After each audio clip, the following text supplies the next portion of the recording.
Hello, everybody, and welcome to the newest edition of the PINGAS Podcast, episode number 43. What's so funny, Shane? I just realized, I think all of us here are eating something. Mm-hmm. Except for Jerome. Jerome's doesn't got something. No, but Gary's eating something on me. My cock! Oh, Jesus. You know what they say? Here comes a fucking meme. I just see it. You know what they say, you are what you eat. Yeah, Gary's a big prick. Oh, Jesus. Anyway, folks, this is the newest edition of the PINGAS Podcast, episode number 43. And boy, we got a lot of topics, interesting topics today, including one I just found out about not that long. I mean, a movie review I just saw not that long ago, and also a game theory that is really interesting. So, everybody introduce yourselves. Hold on, I'm not ready yet. Aww. I'm doing my Lucas gluten-free rice cakes and patronizer. I'm eating rice cakes now. They're for the mornings. So they're to a routine now. Mm-hmm. Shit. Alright, well, now that I got all that cake out of my fucking mouth, hello and good evening, everybody who is watching and listening into the podcast tonight, and those who are even listening to this now from the future. But, anyways, I am co-host Shane, and, of course, this is the Pain and Game podcast where we talk about all sorts of manner of ridiculous things. Tonight on the show, on my end...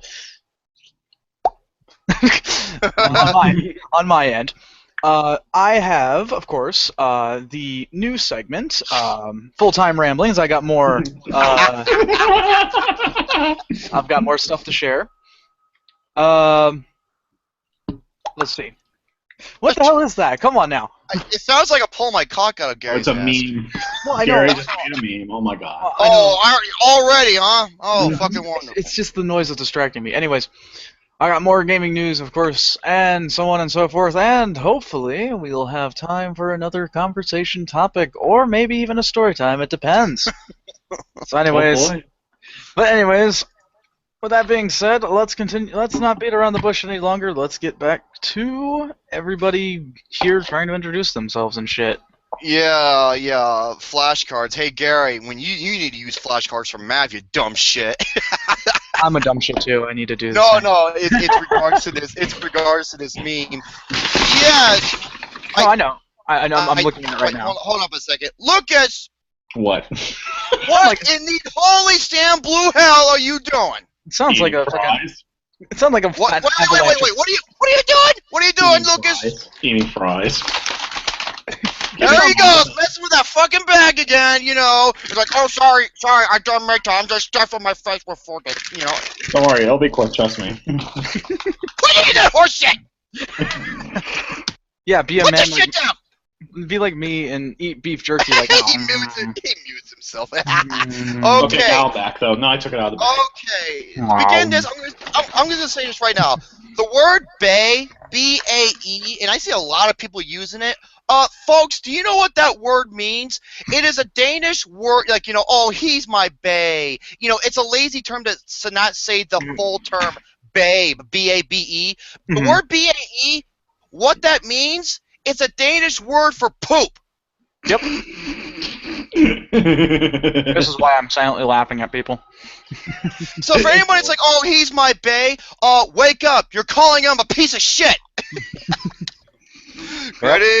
Everybody, welcome to the Pain Again, episode number 43, when we have a plethora of topics. To my left, according to the Google Hangout chats on the bottom right, you have Shadow Mac Pimp Daddy. You miss him.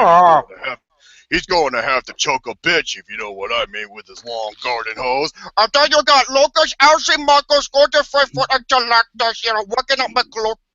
And Oh, my work now, is tomorrow. Come on. No, I'm going to work out my gluteus maximus. I'm still practicing to break my fucking fork with my butt cheeks. What? Wait, what? I'm lost. I'm going to flex my butt cheeks so hard I can break a drumstick. Hey man, once you learn how to pick up a soda can with your ass cheeks, you're golden. Because that sounds a little bit ridiculous. Fucking camel toe. That's camel toe on steroids, literally. Oh, And before I let it go, I'm just going to go over really quick some of the topics I have. 3 of them involve DC Marvel issues. One of them is about a particular transplant. One of them is about a particular director. And I want to see if I can redo the segment I was going to rant about last week, because for some reason, when I was playing the video, when I heard the replay, it was pretty fucking shitty when I came back to the call. And my last one is a movie topic, but I know we're all going to get to that in a movie review. So, Lucas, Shane, yes. the floor is yours. All right, I'm going to start things off because I just saw the movie Neighbors 2, the sequel to the original. You got a screening of that today. Yes, I did. Me and Austin went. And I was also joined by Alex as well. Mr. Alexander the Great was also there. Alexander the Great! Mm-hmm. He was there too. And I'm going to tell you guys about Neighbors 2, though. Neighbors 2, You know what's You know what's great? This beef jerky. This is pretty good beef jerky. That sounds really good. I'm sorry. I had to make this a known statement. Anyways, continue. Oh, no worries. What I was going to say about the Neighbors 2 movie is pretty much about the family of Seth Rogen, Rose Byrne, and the child wanting to move out of their neighborhood and move into a suburb. And now they've found a buyer, and now they're waiting on escrow. While they're on escrow, there's a sorority that moves into this neighborhood next to theirs, which was the original frat party house. So, with that being said, this is the plot of the movie, and the acting is pretty good for the most part of this movie. It is the acting, especially from my favorite character in the movie, probably Zac Efron, was probably the steal the show once again, making some absolutely great lines. It's having some great scenes in general. You have Chloe Grace Moretz, who is definitely one of the unsung heroes of this entire movie. She was great in it as the new fraternity leader, Kappa Nu, which is the new fraternity, and who also had Rose Byrne, who was hilarious in this movie, along with Seth Rogen. One of the jokes in this movie was pretty funny. It was a running gag throughout the entire movie, but honest thoughts real quick, though, this isn't as good as the first one, unfortunately. But okay, I'm going to say something right now. I'm going to say something right now. I did not like the first one. Really? I'm on the same same side as Scott Manzel from We Live Entertainment. He didn't care for it either. He and I gave it the same score, 5 out of 10. Really? I'm surprised. I'm sorry. I did not laugh that much in that movie at all. I'm sorry, but this movie was enjoyable. It wasn't as good as the first, but this movie is definitely enjoyable, though. I definitely really liked it. There were some really funny scenes in this movie, especially the tailgate scene. That is just one of the funniest scenes in the entire movie. And overall, this is a pretty good movie. You got really good acting. The jokes are really well, but it is a bit short. That is one of the problems in the movie. And there's really not too much of what they could do with the script, because the first one was really good, and there was like, how are you going to make a second one? Like, what are you going to do? And yeah, they will. But otherwise, though, I felt this is a really good movie. I'll give it a 7 out of 10. That's pretty fair rating. Mm-hmm. But it's like I said, I am a comedic snob. I will admit that. So, because on my worst of films list, all of them but one film are comedies. So, yeah. That's a show. And I'm not gonna judge it by its book. You know, I haven't seen it yet, but I just have a feeling I'm not gonna like this movie. Here's one thing, though. If you didn't like the first movie, you probably won't like the second movie. Oh, okay, then I probably won't, because I was not a fan of the first one at all. Unfortunately. Chloe Grace Moretz, though, was pretty cute in this movie, not gonna lie. Yeah. Now everyone's talking about pie in the fucking Oh, Jesus. Pie, really? Yep. How can you not like Neighbors, bro? You must be a hater. Goddamn right. Oh, Lordy. What other movies? Hater, though. I didn't hate it like Dirty Grandpa's or Poolander 2. I got one. I'm actually very surprised that I actually do have a movie to talk about and review here real quickly. And that was Money Monster. Oh yes, this is another film. We both are going to discuss this movie. That's true. That is very true. Lucas. Jodie Foster directed this one. Mm-hmm. Yeah. Lucas offered for me to come along to watch this one, and I gladly accepted, and I'm glad I did because I went into this completely blind. I had no idea what was ahead of me.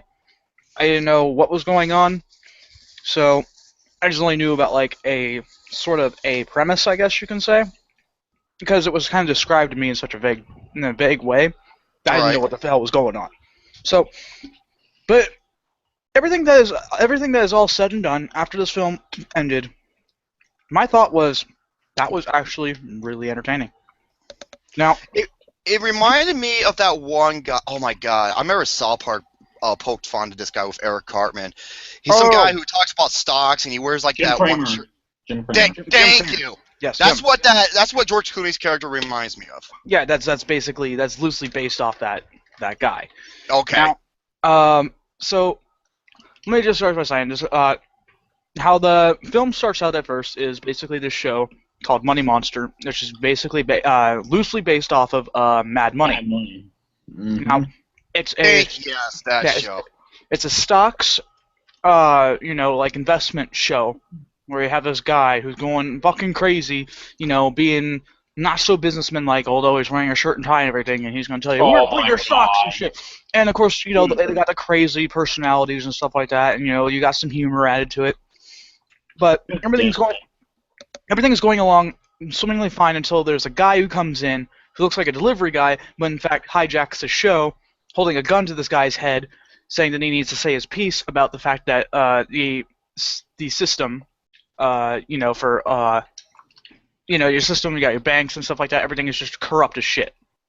He got screwed over, and it develops in this huge thriller story where you're actually pretty involved. Like, I was actually, no pun intended, pretty invested into this one. I felt, because I always was like sitting there with my eyes glued to it like, oh man, what's going to happen? What's going to happen? What's going to happen next? And the thing is I gotta say, one of the few things that I have an issue with a lot of movies that I've been sort of noticing nowadays is that there's been pacing issues. I had none of that in this one. No pacing issues. There were no pacing issues. It was the perfect length. Yep. It built up the right amount of suspense, did something, build more suspense, did something until it finally hit the final act where everything is all taken care of and everything. And honestly, I had such a great time with it. I thought it was excellent. Absolutely excellent. Same here. The acting was very good, especially by George Clooney, who absolutely did one of the best performances. A great performance of George Clooney, and also a really, really good, convincing performance of Jack O'Connell, who plays the gunman in this movie. Oh, that was Jack. Okay, yeah. Jack O'Connell. He's a young, up-and-coming actor. This was a great role for him. I definitely liked him a lot in this movie. And probably my favorite, there was two of my favorite scenes in the movie. One of them was near the end, and one of them was when George Clooney's dancing, and then and there's something happening, and people just go, "Hey man, hey Lee!" and he just starts doing his dances in front of him. I was dying. I remember. The last film I can think that Jodie Foster directed, it was a movie called The Beaver with Mel Gibson. Oh, I've never heard of it. Never heard of it. Oh, you never, dude. Where Mel Gibson was going through a horrible, depressed state, and he actually talks through this puppet that he finds, and he you never heard of that movie or seen it? I have not. I've never heard of it. Oh my god, dude, you gotta check it out. Oh really? It's something else. That's all I'll say. Like something else on the level of Santa with muscles, or something else? No, not Santa with muscles. That sounds like my kind of movie. Yeah, exactly. I was about to mention that too. That sounds like something Lucas would watch. I love Santa with muscles. He reminds me of me. He loves Christmas and he's got big uncles. And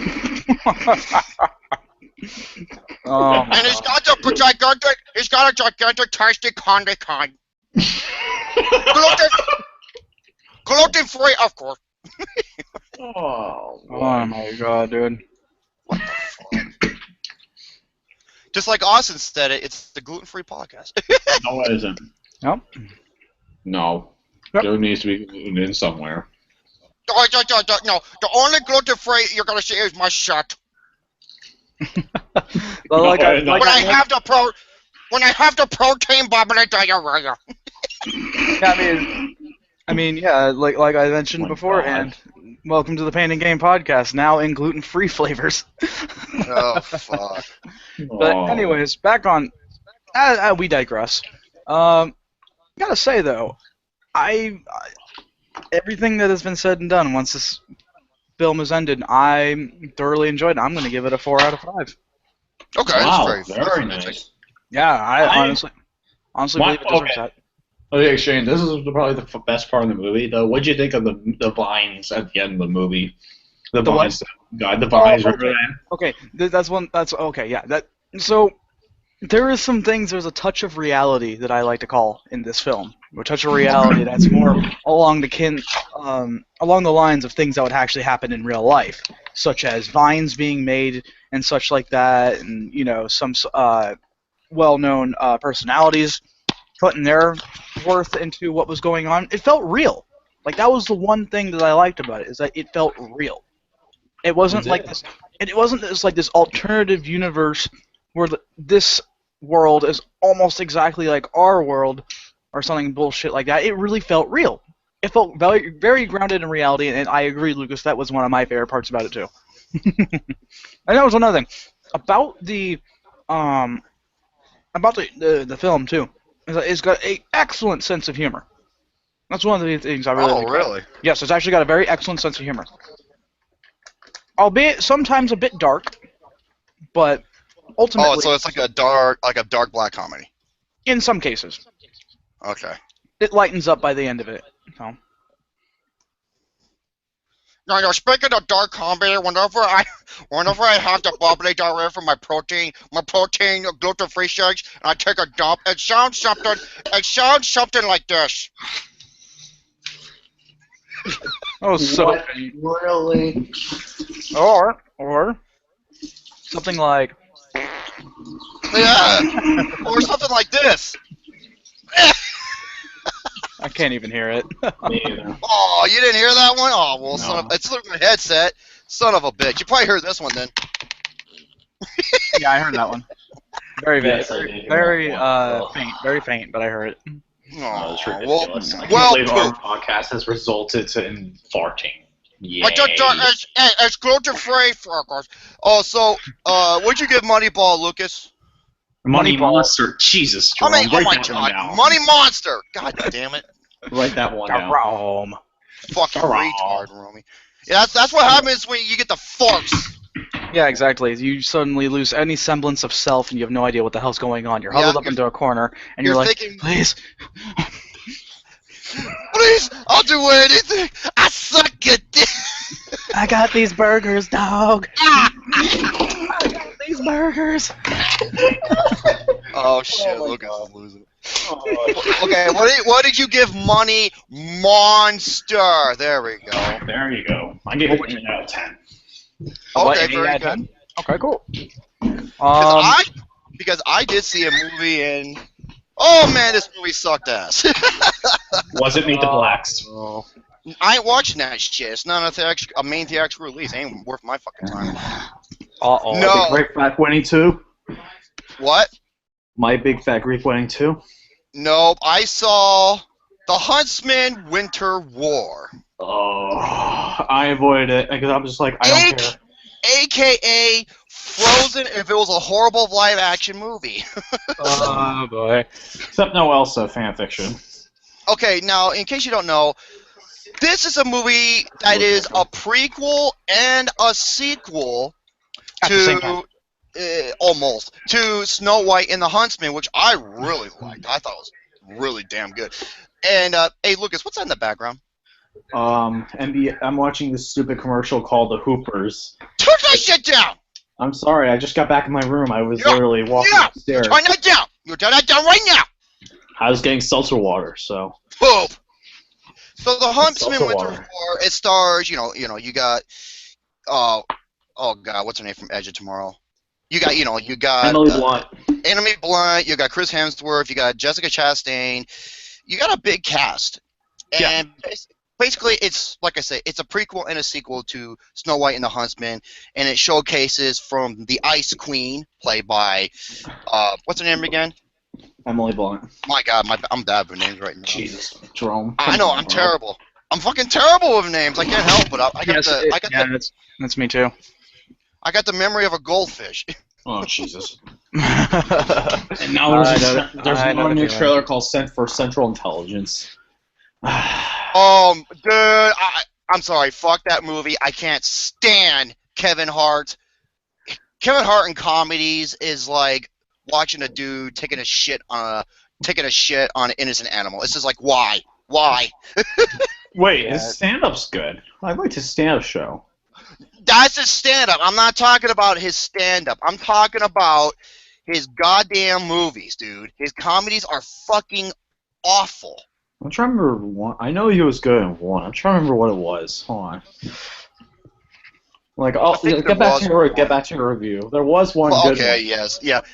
So basically, The Huntsman: Winter's War is a prequel and a sequel, and it stars Chris Hemsworth, Charlize Theron, Jessica Chastain, Emily Blunt, and Nick Frost. Nick Frost, yeah, from the awesome trilogy.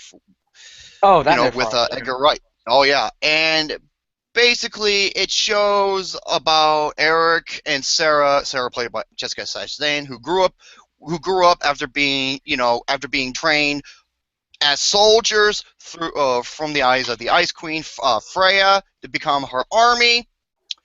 But she had one particular rule. One of her rules is never love, because love is evil, and whatever she says. It's wicked, it's evil, it's sinister, But they cannot help but love each other, so the Ice Queen ends up fucking them both over, and they set a path to try to destroy her once and for all. Okay, Jerome, I was following up on that comment you mentioned earlier. Kevin Hart was good in top 5. I'm just going to point Oh, okay. I forgot top 5 he was good. Top 5 he was good in. Like, I will give him that. Top 5 he was good. Well, top 5 was a really good comedy. Mm-hmm. So yeah, like I said, this movie sucks ass. Okay, if you've seen the movie Frozen, yeah, that's done phenomenally. I love that movie Frozen. This shit, oh my God. First of all, what sucks about this movie is that most of the characters are annoying or they're one-dimensional. The Ice Queen, she's a villain who's completely one-dimensional. She has one tone throughout this whole movie. Like the movie itself, she's fucking boring. I found Emily Blunt to be the worst thing about this movie.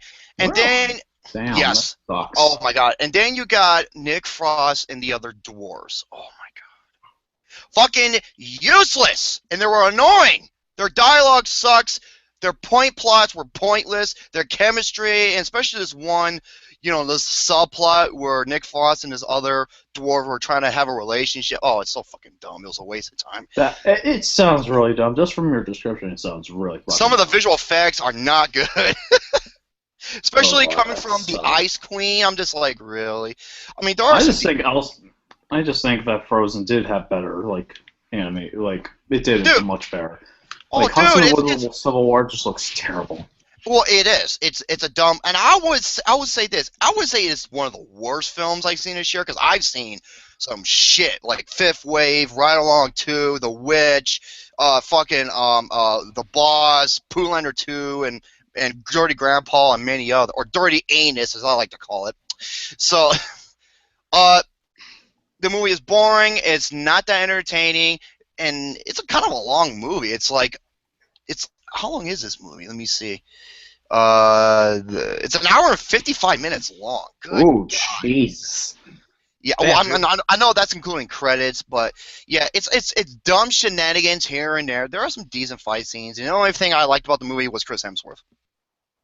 Of course, naturally, yeah. And the ending, this movie is a fucking hypocrite to itself, and just it's towards the Ice Queen and her motives, and what she does later in the end makes the whole fucking movie illogical.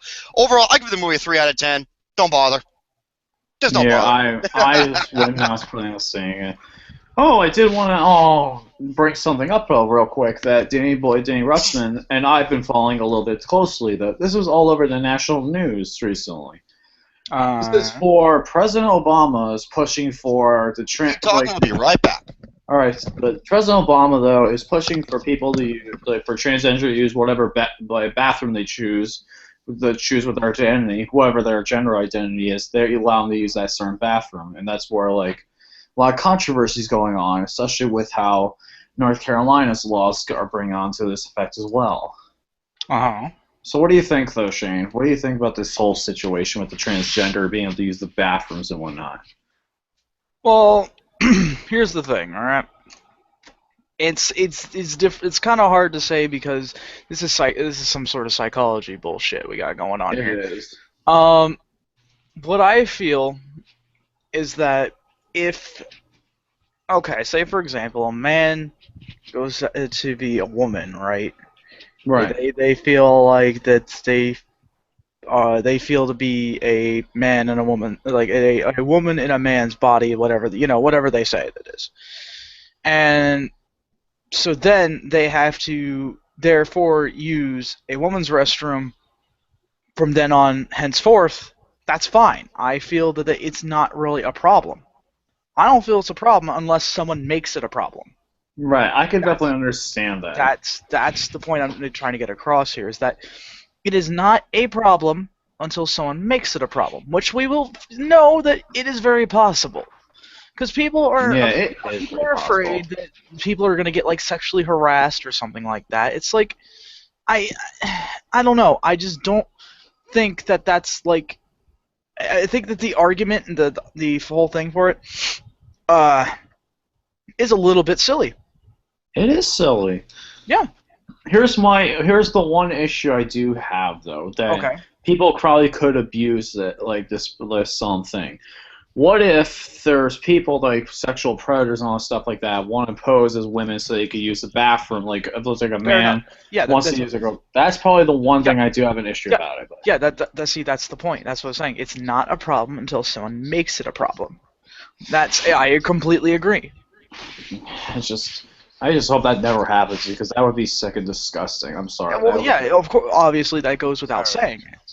It goes without saying. I'm just laughing at this quote. Luke Nukem says, "Hey Jerome, that other Ice Queen, she's mine." Luke's talking about Elsa. It's a long story, but yeah.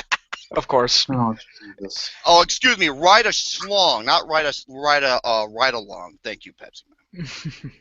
Anyways, I was just gonna say one thing. You know also why that movie sucked? Winter's War. One word. Craig Madsen. That's 2 words technically. Fucking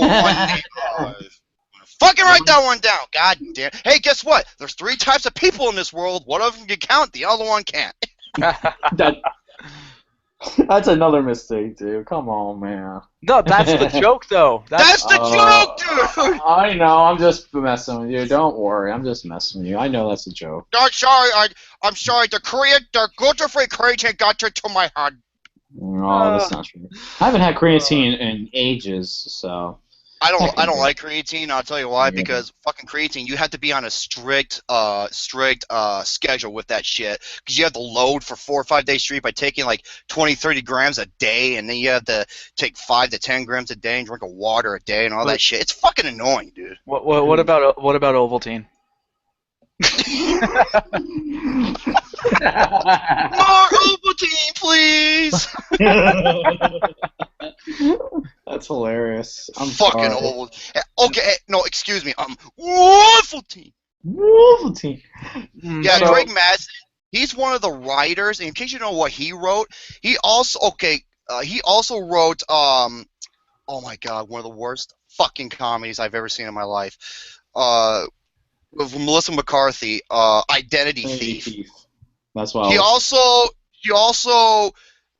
What else did he do? God, let me look at this shit here. Oh yeah, he also directed superhero movie. Oh, the one with Drake. And he wrote Rocket Man, that awful fucking comedy, The Hangover 2 and 3. Yeah. Oh. Yeah, he's bad news, folks. He's bad news. Anyway, though, Jerome, we and Shane were talking about this. So, what do you think about the transgender bathroom laws that have been going around? That is such. Oh my god. Okay, first of all, it's ridiculous. Yeah, see, that's exactly what I was saying. It's fucking retarded, dude. Like, oh, if a guy thinks he's a woman in the inside, he can go use a woman's bathroom. Bullshit, dude. Unless you're Bailey J, get the fuck out of there. Yeah, right. Because at least Bailey J looks like a woman and comes off like a woman.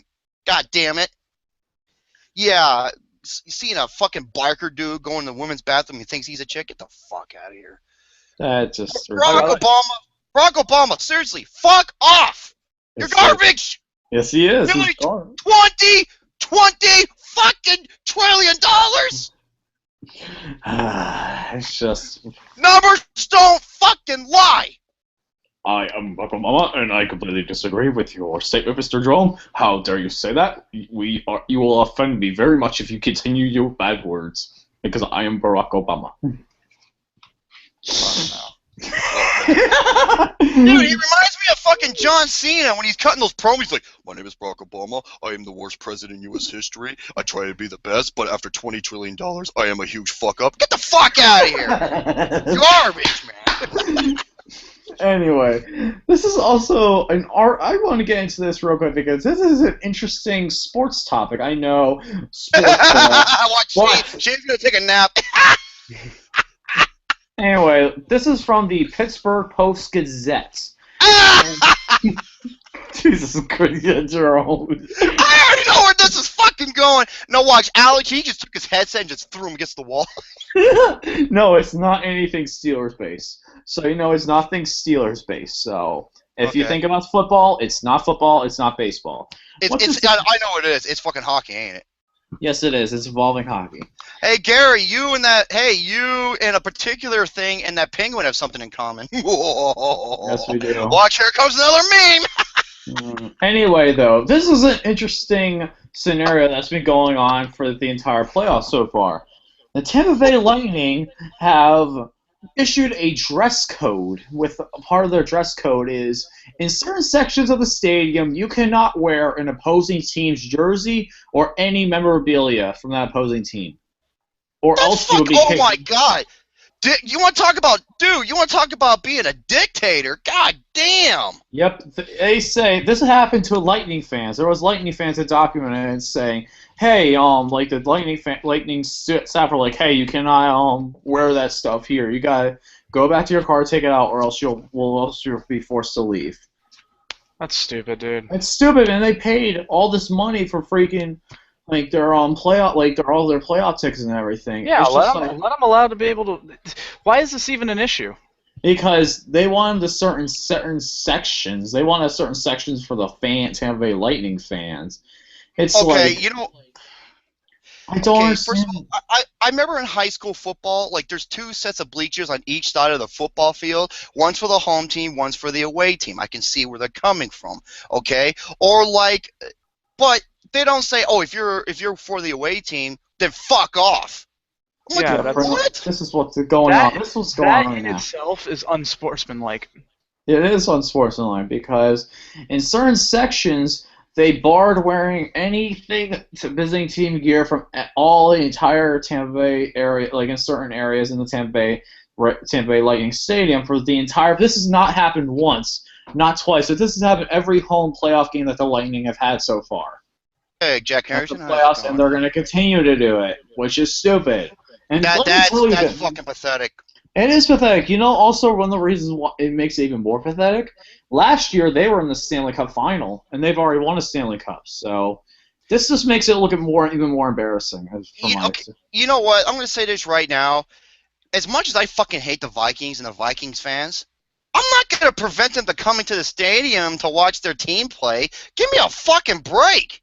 So stupid. I just don't get it. Why? During this happening, Pittsburgh the Penguins have created a T-shirt. It is a blue T-shirt saying this is not a Pittsburgh Penguins shirt, and it's blue and white. So pretty much they're just giving a giant middle finger to the Tampa Bay Lightning, who don't know anything about. Hey, tell fucking Stalin or Hitler this isn't the 1940s anymore. Son of a bitch. It's so stupid. Yep. So anyway, if you want to start in section and for the lightning games, make sure you're wearing blue and white, or else you'll get kicked out, or else you'll be having to throw your clothes away, or whatever. It's just stupid. I'm sorry. That's one of the dumbest things I've ever heard. I don't mean to break the rule, but I have to say this because he just showed up. I posted this. Luke Nukem said this because he has WWE 2K13, and he said, "Hey guys from the chat, what do you think of this match? Extreme Rules match between LCMuscles versus Alexander the Great." Oh, Jesus Christ! I would destroy him with my LCMuscles muscle buster. Oh my God, that's not even my finisher. You want honestly?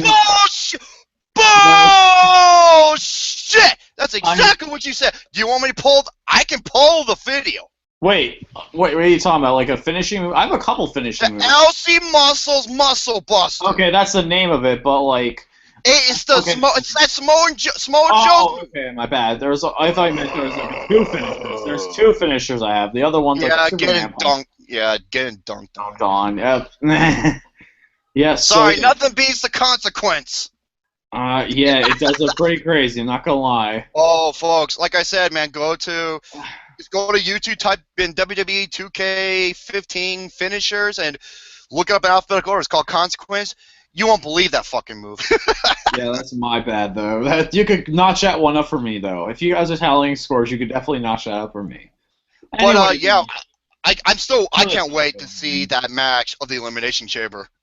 That is going to be awesome. Oh, my God. He wants all of us to, to join and do all commentary on it and see what would happen. So that would be pretty awesome. But what I was going to say, though, is at least the Lightning got a taste of their own medicine last night when the Penguins beat them 40 seconds into overtime. Oh, wow. 40 seconds, people. That's how long that game took to finish in overtime. And yet, now I think the Penguins are going to win the series because, yeah, Tampa Bay just doesn't have a chance without their big goalie. Even though fans are like Tampa Bay, I have constant Tampa Bay fans, Tampa Bay Lightning fans messaging me, oh, the Lightning are going to kick your ass. Oh, the Lightning are so much better than you, even without our true goalie. Oh, we're so much better than you. I'm like, we'll see what happens. We'll see what happens. Oh, man. Anyway, though, that's my little bits and pieces of that. Yeah, so anyway, what kind of topics do you guys have? I just want to transition to you guys. Obviously, I've talked for a while, so. All right. Well, I'll let Shane go. Yeah, Shane, I'm Pimp Daddy of Huntsman County. I got some pretty interesting news from Capcom here. Ooh.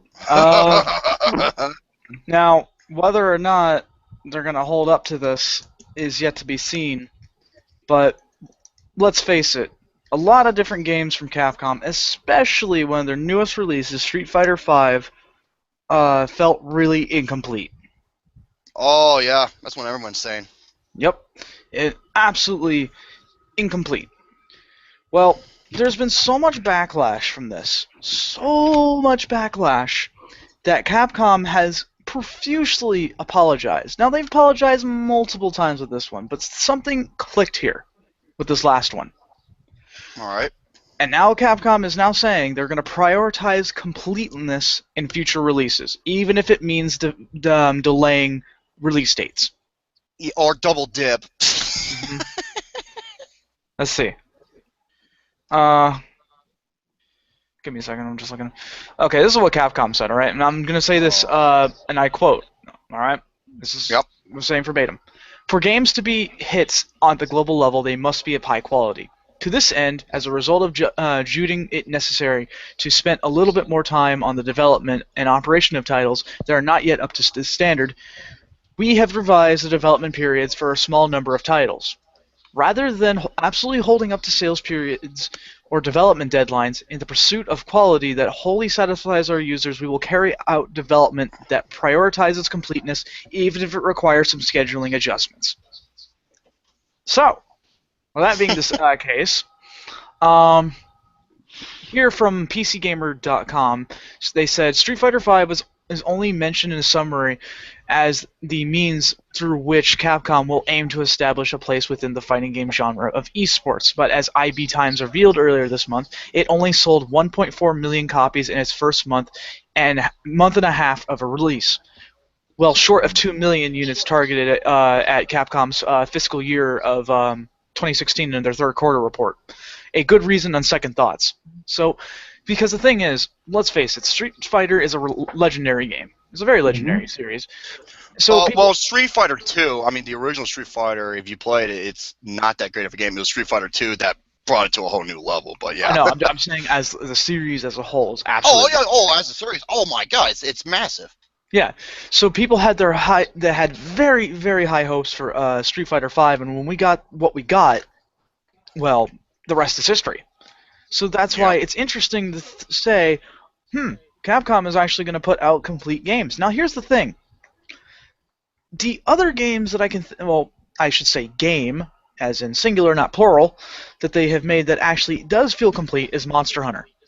Because they treat that one very well because of the fact that it feels it's basically it's a lucrative game in Japan. It's like Japan's World of Warcraft.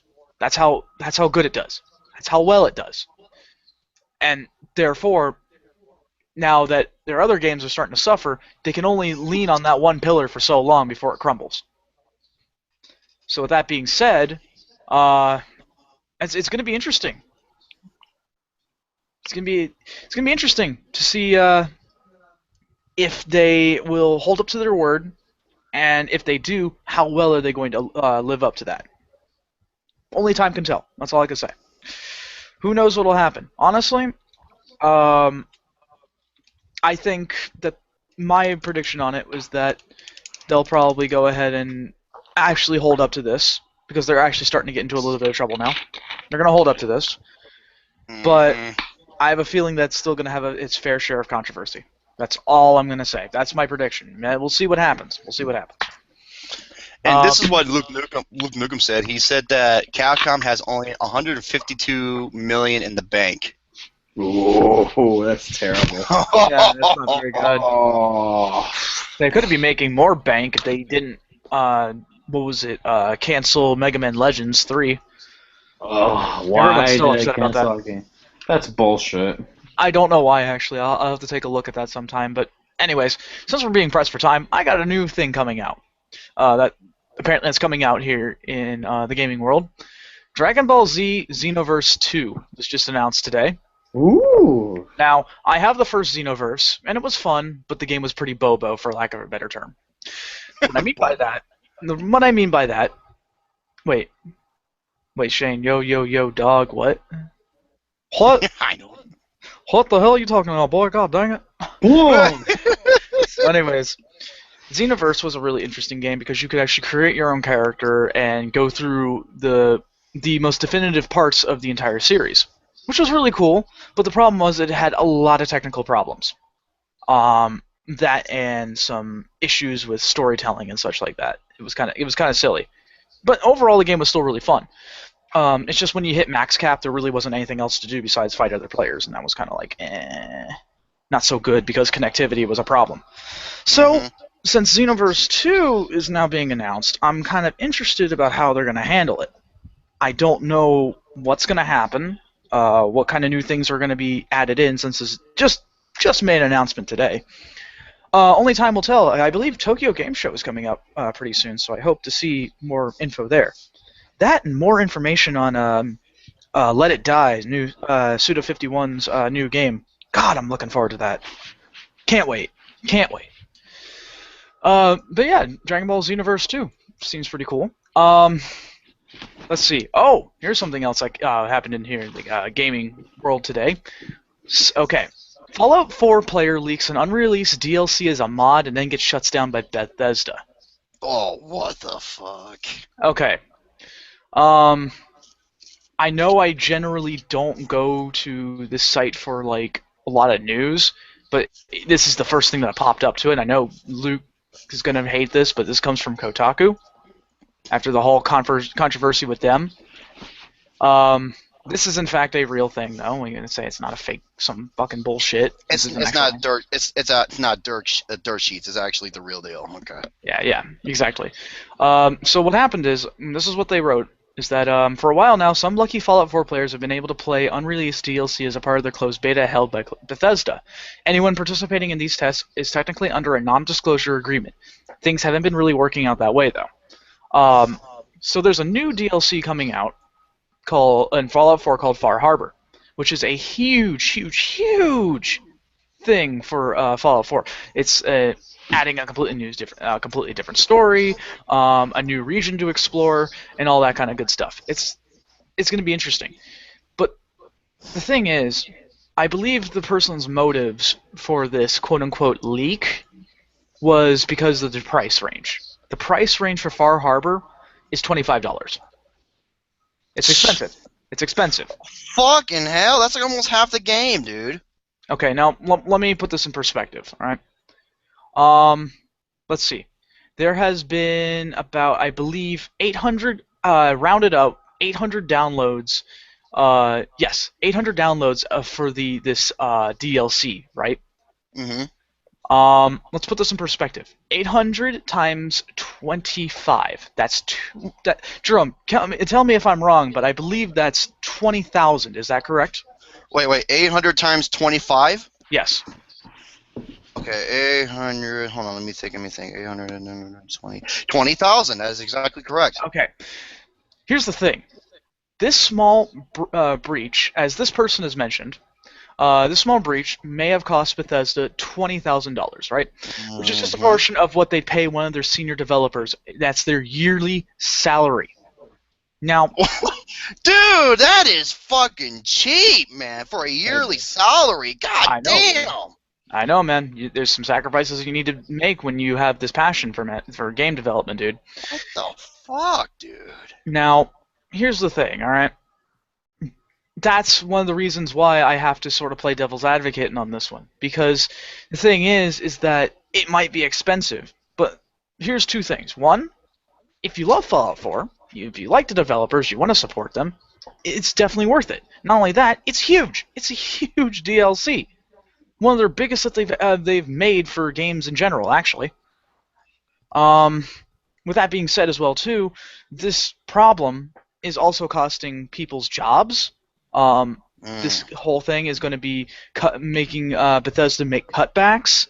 It's not just a small thing. It really isn't. It may seem small in scope, but it really isn't.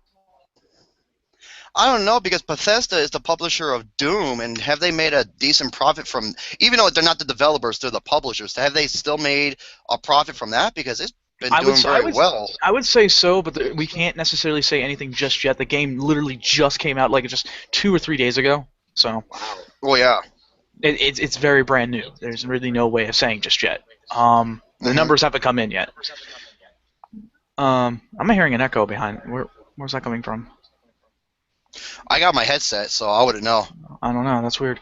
Anyways, so with that being said, I felt that that was pretty shitty, and I feel bad for those who really have to work at this DLC and anyone else who's on the development team for Fallout 4 to go through that, because piracy and such not just only affects developers and such. It really affects everybody. Oh God, Luke Nukem said, "Man, this is worse than the ending to the game Rage." Oh, what is it, dude? What is he referring? Wait, what was he referring to? You never heard the id Software that was? No, I know about Rage, but what he's talking about is he says, "Man, this is worse than the ending of Rage." What is he talking about? What is this? What is this? Oh, I think the topic that you're talking about. Oh, okay. Yeah, that's pretty shitty, man. It is pretty shitty. I agree. It's definitely worse than the ending of Rage. Rage's ending was really shitty too. But anyway. Oh, it was fucking pathetic. Yeah. Oh, it was, dude. Pathetic. Other than that, though, another thing I found out via YouTube, somebody made a mod for Dark Souls 3. Now, this is crazy. All right. Get this: first-person mod for Dark Souls 3. A first-person mod, huh? Uh-huh. So it's kind of like Fallout in a way. Well, yeah, it's really weird because you get to see your character's arms and such, and you still attack the same way you do in Dark Souls. You just have a new perspective. It's really weird, but yeah, it works. It actually works. Wow. I'm impressed. I'm really am impressed. Does it make the game so much harder or so much easier? It just brings on a new perspective of things. No Okay. no pun intended, but The game's already fucking hard as it is. oh god, believe me, I know. Oh Yeah, my God. you, me, both. I was going berserk in that one video. Yeah, exactly. I was listening to that again, but Oh Jesus. oh man, but you know, it's one of those things. You know, it's pretty cool. I mean, some of the mods that people make for these games was actually pretty cool, dude. Pretty cool, man. But Pretty clever. oh yeah, for sure. It's kind of like a labor of love in a sense. These things aren't easy to make, man. They aren't easy to make. Other than that, though, there hasn't been a whole lot that's been going on. Just small news like Hideo Kojima's what was it? His new game studio in Kojima Yeah. Productions. Apparently, it's that icon that he has, the logo, which looks like a skull inside a knight helmet. Yes. That character for that has actually been revealed. They revealed what he looks like. They just haven't revealed exactly where he's from yet. They're still keeping that a mystery. His name is Luden, by the way. Luden. Luden. Yeah, he looks like a futuristic knight with like power armor on. It's pretty interesting looking. But yeah, that's all they're releasing for that. And of course, Kojima is like, he's good at trolling, dude. He's really good at that. Oh my So- god, yeah. Yeah, he's really good at trolling. It's called Metal Gear Solid 4. Exactly. Motherfucker. So we'll see what happens. He also mentioned that he's making a new game that's going to appeal to people who both liked Uncharted and The Division. Yes. So with that being the case, I can only imagine what he's coming out with. You never know. Yeah, exactly. You have no freaking clue. Now, wait a minute. What's this? Death the Kid 124 says, "What are your thoughts on the Fullmetal Alchemist movie?" Which one? Which Fullmetal Alchemist movie are you talking about, man? We got I would- we I got wouldn't the know what- we got I the wouldn't know original what he's one. talking about. Conqueror. We got Conqueror Shambhala, and we had the Sacred Star of Milos. I don't know which one he's talking about. Here's the funny thing. I have the second movie. I just never opened it yet. I've never watched it. and I'm not sure if you guys know, I'm a huge Fullmetal Alchemist fan. Fucking love that. Very good. Very good series. Oh my god, I'm tweak my nipples all damn day watching that thing. Oh man. But yeah, I just want to hear what was it? This question. It was like, I don't know which Fullmetal Alchemist movie he's talking about. The first one or the second one? I don't know. Oh, The new one coming out. a new one coming out. New one. Hold the fuck up. Hold on. Shane just it's like Shane's Shane's dick just puckered up like it. Oh, it just fucking shot up, man. Fucking. Just. It just went right through his. It went. Yeah. If you heard that sound right there. There we go. That was it right there. The. Hold up. Give me a second. It's like you open up a new Pringles can.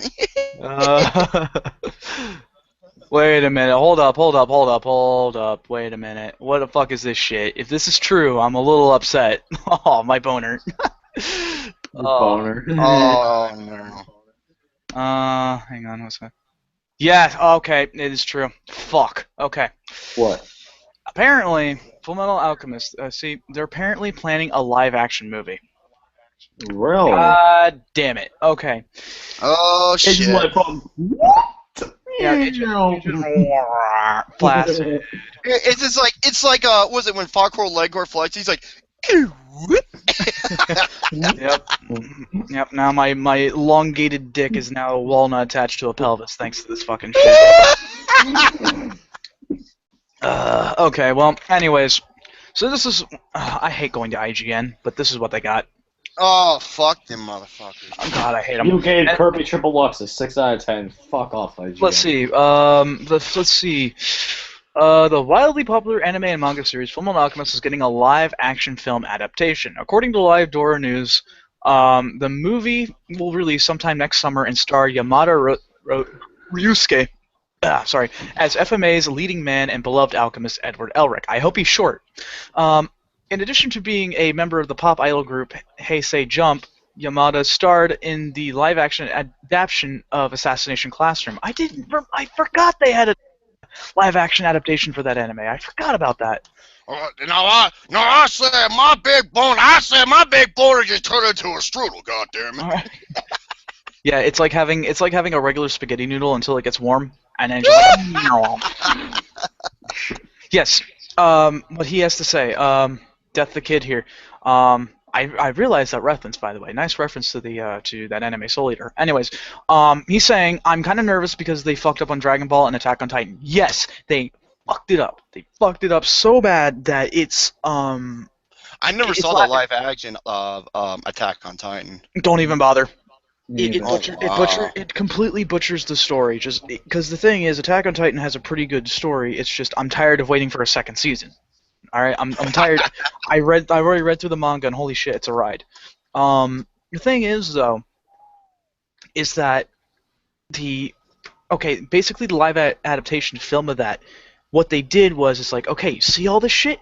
Throw it out the fucking window. We're doing something different.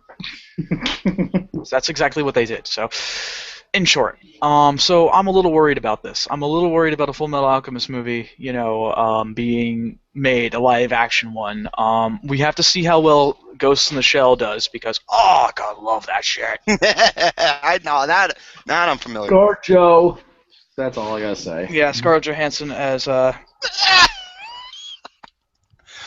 Johansson, Scarlett Johansson can become my personal Black Widow. God damn it. I do need a Scarlett Johansson poster. Here's the thing. I think fuck, I can't remember the lead chick from I'm trying to remember her name. It's on the tip of my tongue. Hang on. Well, in the meantime, Scarlett Johansson, yeah, she can get under my skin if you know what that meant. Oh, Jesus Christ. She was in a movie called Under the Skin. It was fucking garbage. All right. It was. I will admit that was garbage. The main character's name is Motoko Kusanagi. She's pretty badass, man. Badass. One of my favorite female protagonists in any anime series, to be quite honest, if I can be completely blunt. Scarlett Johansson has the makings, especially as Black Widow, in order to be able to do this, but at the same time, I'm keeping my suspicions. So we have to see how well Ghost in the Shell does. If it does well, I will have hope. But right now, my hope is pretty fucking low right now. Oh, damn. Yeah, so I'm who knows? May surprise me. Other than that, I'm a little upset by this news. My noodle. Now it just sucked back in like a turtle hiding in its shell. Yep. Like I said, walnut attached to the pelvis, essentially. Fucking hell. But, well, I think if we got, if we don't have any other pressing topics, I think I can go back to... Oh, what's that? Wait, I do have two, one small topic and one game theory, actually. I really want to get... Oh, damn. I was going to say, because I got a... What's that? I was going to say, because shit, I got a lot of shit to talk about. Okay, yeah, because I was going to say, I still got my full-time ramblings to do. Right. Yeah, don't worry it won't be long, I promise.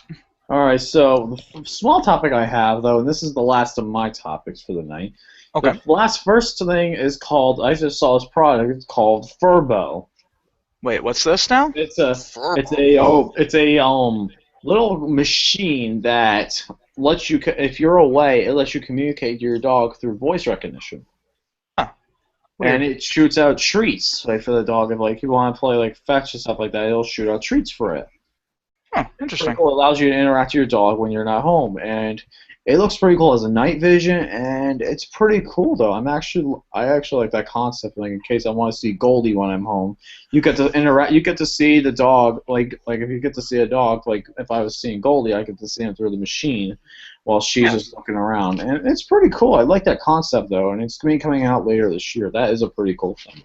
No, interesting. Yeah, I didn't know they were even making something like that. It makes sense that they would though. Yeah, it does really look cool. Especially the design of it. Just look up online. It's called Furbo. Furbo. Furbo. Furbo. Okay. And anyway, though, this game theory, though, is a very interesting one, though. And I want to know if you guys have ever played the game Star Fox on the SNES, the original version. Oh, it's been years ago. It's been a while since I played it. But lay it on me. Okay, so have you guys ever been to the secret level in the game? There is a secret level. I wouldn't remember. Yeah, I can't really remember too well. It's called, the secret level's called Out of This Dimension, and it has a very interesting origin story from how it's like, you know how to obtain the level through the game, right? Like, you know how to obtain that level, go to it? I don't remember. Oh, sorry, I'm bad about this. But the main way to get to the level is you have to, in the asteroids level, right after Cornelia, you have to shoot the second largest meteor. Then a phoenix comes out of the meteor and then collides with your ship, and you go to this secret level called Out of This Dimension. And this is a very interesting game theory. What I've been reading up on this theory, and I've been watching videos on it, I've been able to come up with my own little theory of this story. Okay. You know how pilots are actually trained, right? Like how pilots are trained, like to last so long on missions, right?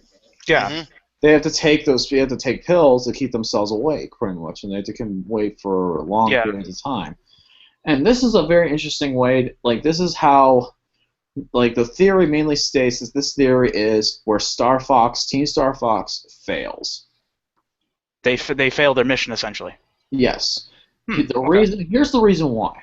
Well, they start off the mission, though, everything seems fine for the first mission. The second mission, though, Star Fox, the leader, having reaction to his pills, has mild hallucination and starts to drift to sleep. That's why he accidentally shoots an asteroid. When that asteroid comes out, he accidentally sees a phoenix come out, like he thinks he sees a phoenix come out, even though no one on the team notices it or anything. He ends up warping into another. He ends up losing course from everybody else. He gets into his own reality where it's a bunch of hallucinations, and that's where the theme level out of this dimension comes from. That makes sense. Because, man, this game is just. It's filled with a lot of different things, secrets and all this other stuff. I mean, it's pretty impressive, honestly. It is very impressive. One of the big things, though, with Out of This Dimension, though, is one of the things in the level is a lot of things are made out of paper. You know why they're made out of paper and they're shooting at Star Fox? You know why? Because it's all in Star Fox's head. It's all in Star Fox's head. Literally, the entire level is in his head because you see the level, it's warping, everything is warping, everything's moving in different directions. You see faces on planets. And guess what the boss is for that level? It's this giant slot machine. Slot machine? Yes. You know why it's a slot machine? It's all in his head. Yeah, it's in his head, just like me making love to Kate Upton's birthday hole. Jesus Christ. Anyway, though, what I was saying is, what I'm trying to say is Star Fox, though, Team Captain Star Fox, do you know how in the end of the true missions they get paid for their they get paid pretty much for like the end of the missions, you know that, right? Well, I think in it Star depends Fox on 64. how many enemies or how many hit points or some kind of shit that you get, yeah. Yeah, you get a certain paycheck at the end of the game. Well, Star Fox and this certain illusion has. This is a interesting dream that he has. This is a hallucination where he fights a giant slot machine, and the only way to kill the slot machine is getting a jackpot of all 3 sevens. And this is pretty much like winning like a crap load of money. Well, yeah. What happens though? The boss, he actually fights a slot machine and gets the lucky sevens, and he becomes so rich. And then you know what happens to that slot machine, right? It dies. It completely explodes because. Yeah, just like my dude to Kate Upton's gazongas. Anyway, what I was going to say is continuing on. Jerome. No more, Jerome. No more. You're being naughty. Come on! I want a cookie. I want a cookie. You're not getting a cookie. I want a fucking cookie! You're not getting a cookie right now, so shut up. Let me finish our story. Anyway, the finishing off this story is mainly Star Fox, being the man that he is. He's always agreed, man. He's always wanted to go into the missions alone based on his personality. You know what he does with that money, though? What happens at the end of money is, as I mentioned, there is no end to the level. Like, once you kill the giant slot machine, the credits appear and everything seems like it's planned. It's the ending. It's the true ending to Star Fox's true dream, where he becomes rich and doesn't have to be a pilot anymore, earning all the money. So he spent all the money on coke and hookers. Yeah. Jerome, what did I tell you? Yeah. Anyway, what I was going to say is, to finish off the story is, the only way to escape that level is by dying. Like, the out of this dimension world is by dying. So, pretty much what happens is, Star Fox himself, eventually gets killed, and then everybody else on his team gets killed, and that's the end of Star Fox, pretty much as we know it. Jeez, So, that's pretty depressing. Yeah, it is pretty depressing. It's a depressing end to such a great game, because that's only the bad ending of the game, because it's a secret ending where Star Fox, he completely goes in his own way, gets killed, and then everybody else dies from there. So, that being said, what is the theme of this? Or what did we learn here, ladies and gentlemen, boys and girls? Don't take drugs. No, well, yeah, don't take LSD and don't gamble. It will kill you. Remember, kids, if someone offers you drugs... You've been hiding. That's Nintendo's...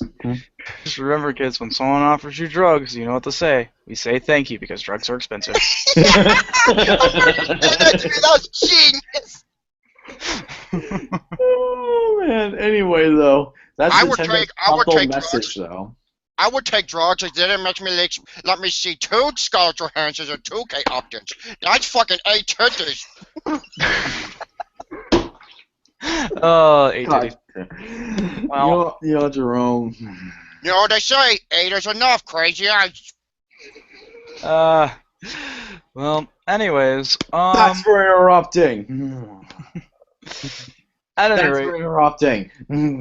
No more interrupting, Jerome. Come on. At any rate, I think it's time to go ahead and open up the book here. How do I unmute someone? Wait, what? How do I unmute? Oh my god, you fucking muted Jerome? Jesus Christ. I unmuted him by accident because we're interrupting. Coconut Barbs! There you go. Yeah, that's for interrupting, Jerome. No more interrupting. Anyways. I want to talk. You'll talk. I just wanted to get my theory across without you keep interrupting.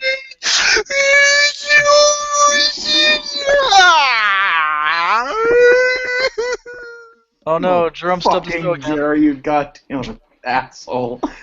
God damn it, Gary, you asshole. Alright, so anyway, Jesus Christ. Anyway. I think it's time we open up this book of madness that I have written. Okay, after that, then it's my turn. Even Pepsi's like, hey, wait a minute, didn't Romy have some topics? I'm like, yeah. Oh, I know. I'm getting out the small stuff out of the way before we get into that, and then eventually the conversation topic. No worry, I'm just going to look up Shima porn beat off. Oh my god. No, we don't want to hear... We don't want to hear that in the background, Joe. Come on. Yeah, you know, just... No, it's just the sound of me washing my car. Fucking hell. At any rate, so... It's once again that time for full-time ramblings. The shit that I write down when things happen at work. So, I love these, man. Well, I'm glad you have. This is good. Let's see. Alright. This is entry 2 of May 1st. Got most of my work done. Still had to clean our dirty floors. Had 2 kids come in and buy 1 pack of M&Ms. They were around the age of 13 to 16, I'd say, and they were having such a giggle over these M&Ms. It made me think that my sense of humor might be off, but then I thought about all those Happy Madison films. I almost asked them if they like Adam Sandler, and I still regret not asking them. Aww, that would have been awesome. I applaud you! Fuck those little Happy Madison fucktards. They deserve to get shot! Goddamn right, I fucking said it! Come at me! Let's see. Okay. This happened, I believe. This was, oh yes, May 8th. Okay.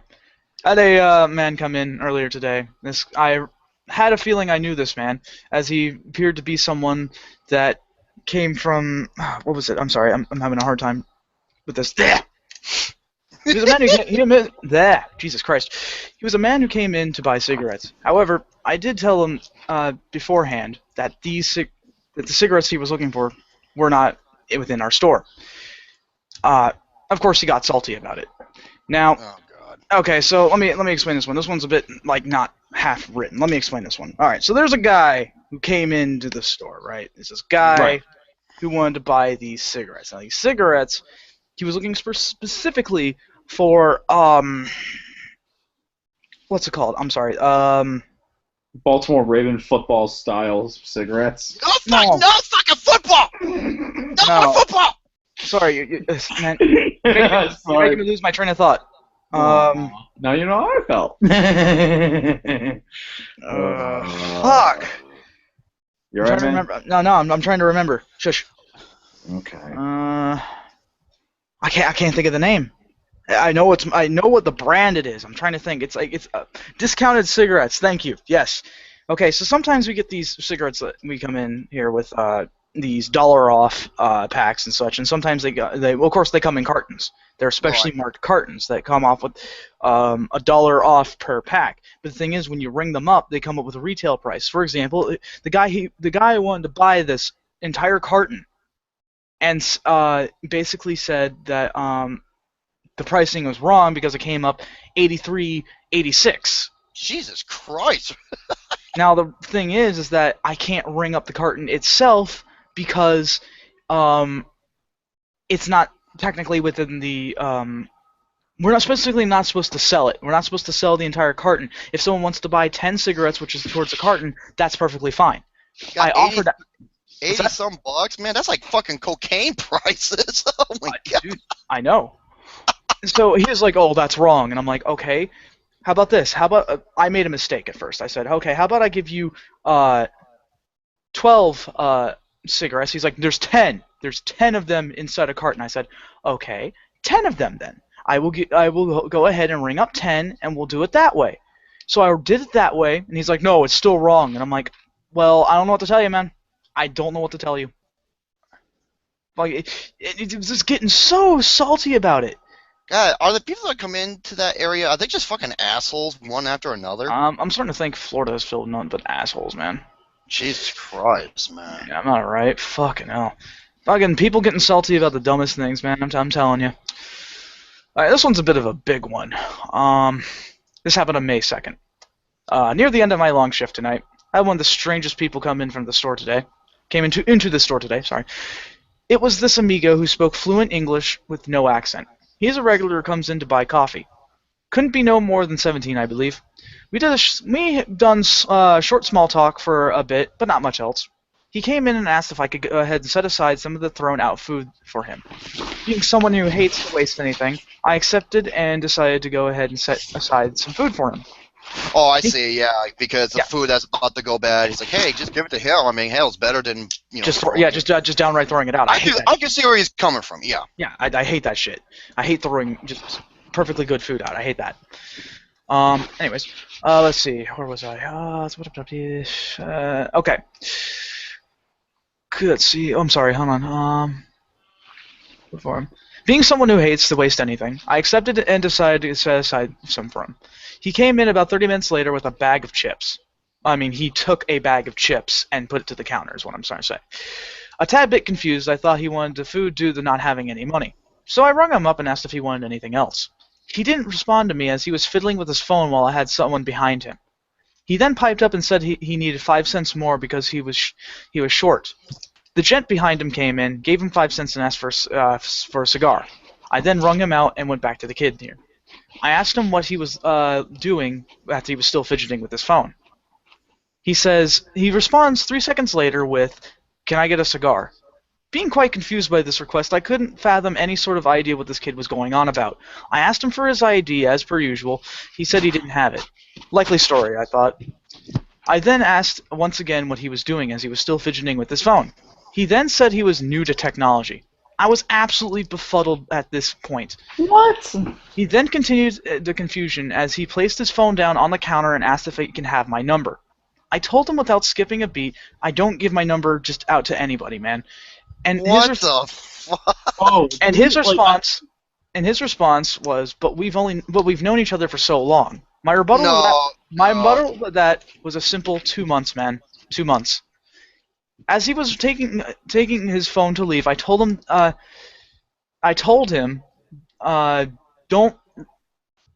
I don't even really know him. Sorry. I told him I don't even really know him or who he was at that point, and that's when he said the parting words of "exactly" as he stepped outside to leave. Drugs can be ridiculous. Dude, like, isn't this the second attempt from this guy? No. I thought this was a different. I heard this part. Yeah, before. no, I told you about this because Lucas, because I didn't think I'd actually get to tell this one for a while. Oh, okay. So yeah, this one was very interesting. Now, let me make a short note here that I didn't make beforehand. What was it? The way that this kid looked at me when he was asking for like my number looked like any regular sense of human rationality was completely gone. Oh my god, dude. Now see, I have some pretty strong nerves, but that kind of frightened me a bit. That's just creepy. Oh, dude, it was very creepy. And I'm wondering, like, what the shit is this now? What the hell is going on? And it was just really just absolutely ridiculous. Oh my god, dude. I couldn't believe it. I really couldn't believe it. It sounded like he sounded like he was on drugs. Honestly, sounds like he was on something. You know what'd be funny if you gave him like an ex-girl's number. If I had this one number called the rejection hotline, I would have given that to him. Oh, that would have been funny as fuck. No, here's the number you should have gave him: 1-900-WET-FART. Or Tommy Two-Tone. Oh man. Alright, well, that was one of the 212-867-5309. I've got one more thing here. Alright. Mm-hmm. I'm kind of just going a little sporadic with these. I'm gonna keep these to an actual No, I love how it's random because you don't know what to expect. Okay, No, well you there's that. April 27th, entry 2. Namiko came in with a cup of soda. He had a bit of an entertaining thought as he placed his cup on the counter. It was completely drenched in soda syrup. Couldn't help but think that he fought the soda dispenser and lost. Couldn't even be slightly disgruntled to clean the counter because of that thought alone. Yeah, so I say this because it's funny to me, because the thing is that what was it? I think of all of us have at least had that one time we tried to push out a soda through the counter, you know, the little thing that they have. Yeah, I know what you mean. Jerome, you know exactly what I'm talking about, right? The little counter where they have the soda machine at. You know, you go ahead and press a button. It's like, you press it against the lever and the soda comes out. Yeah, absolutely.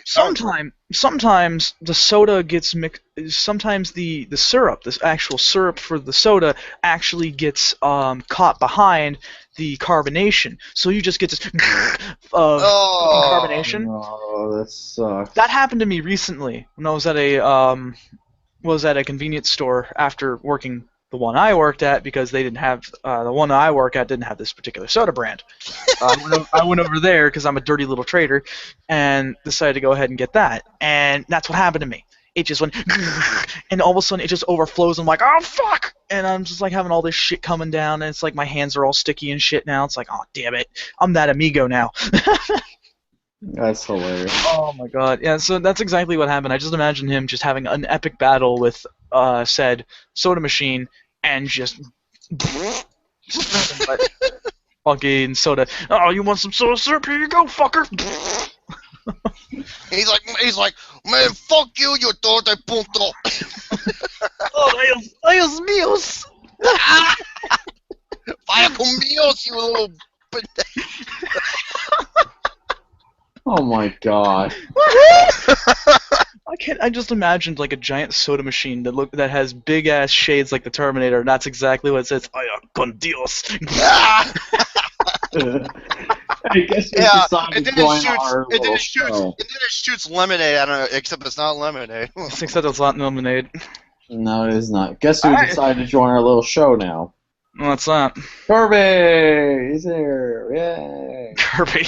I'm here to promote Planet Robobot. Buy the game. Yes, my name is Kirby. Me and Lucas are both pink, and we both love to suck. Kirby just gives you that look of, what the fuck is wrong with you? You know, I wouldn't be surprised if Kirby was sponsored by Dyson. Yeah. Damn They it. should do that, dude. They really should make a commercial about that. I honestly Oh think my they should. god. Kirby just shakes his head at you. Ah.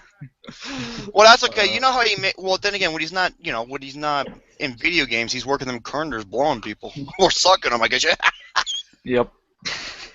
You don't want to go into another dimension, do you? Lordy. I know. I worked with Scarlett Johansson's booty hole. Oh my god. Talk about a portal. A fucking portal. Shit. Can you imagine shooting a portal gun at that portal? Okay. Oh god, that would cause a collapse in the space-time continuum. Oh my god. Okay. So with that being said, that is what I've got for full-time ramblings. Tune in next week when I got more. Trust me, I have a lot more. I've just not been able to write it out. I've got papers strewn across the place with this shit. When there's also more hockey to talk about as well. No hockey! No more sports! It's my turn! It is my turn! I've been sitting here patiently for a while. My turn! It's true. No! Let Jerome have the floor. I know, I'm lame. It's just Kirby's just like, Ow! yeah. You dirty shit stain! Like, what's that? Call me again. Come on. Call me Call you again. what? Call me that again, motherfucker. Say that again. Shit stain! God damn it. I don't even know what he did, so. I don't even know either. I don't even know either. I think Okay. Kirby's Now it's my turn! It's my turn! It's my turn! No! Thank you. Okay. Ghostbusters director Paul Feig lashed out at fans, or internet fans, I guess he's Vince McMahon, and he previously told Ghostbusters reboot trolls, in parentheses, to go fuck themselves, and now he offers more. Geek culture is home to some of the biggest assholes I've ever seen in my life. Are you serious, dude? Oh, that's not gonna go over well. Calling geek fans assholes and tell them to go fuck themselves. Wonderful. Yeah. You know what's funny?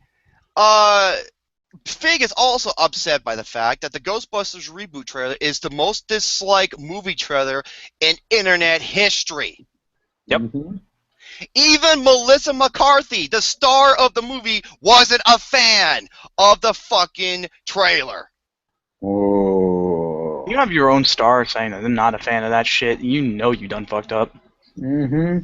Also, there was a video. Now, in case you missed this, Gary did a post on the network about why he is not looking forward to the Ghostbusters remake. It's not a reboot. It's a fucking remake, okay? Yeah, it's a remake.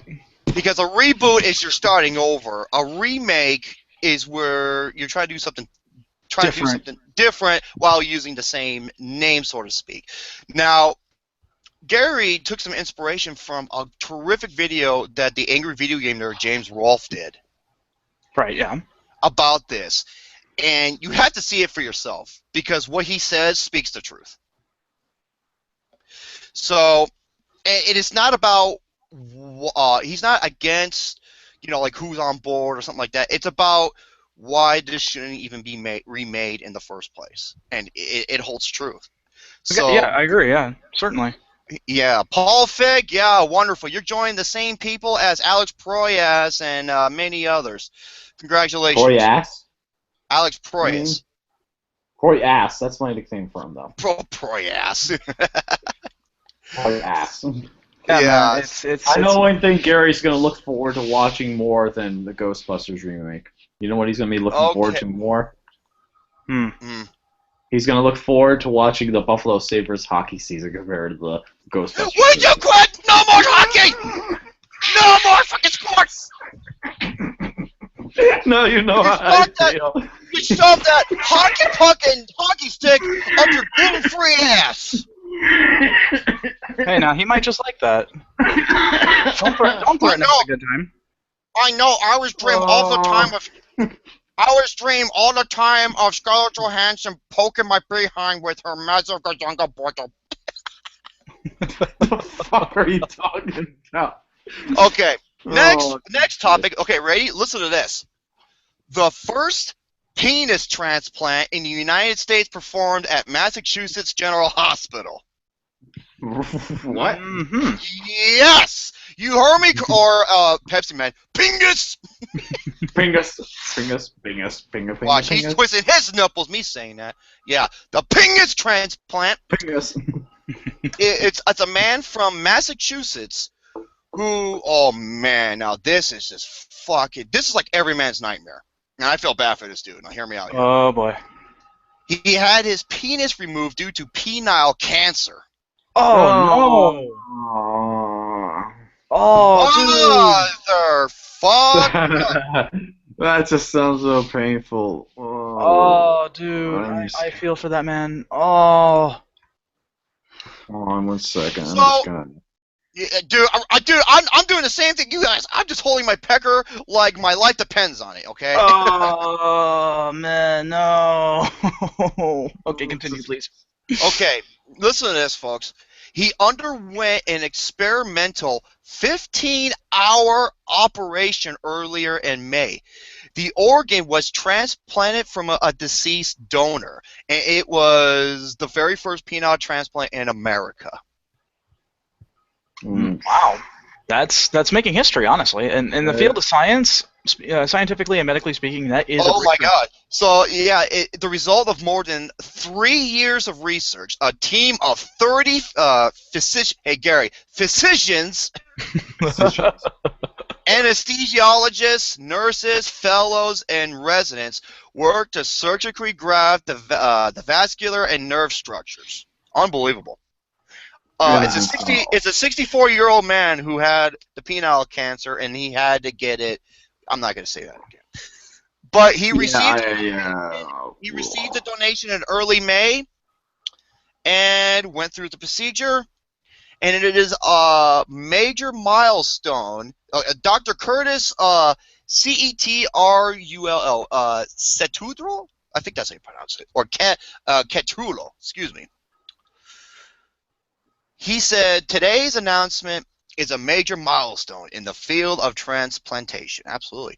One of which can give hope to those who suffer from serious injuries, like in the state of the guy's condition. So yeah, man, kudos to that fucking doctor, man. God damn. Sure. Definitely. Because Jesus Christ, man.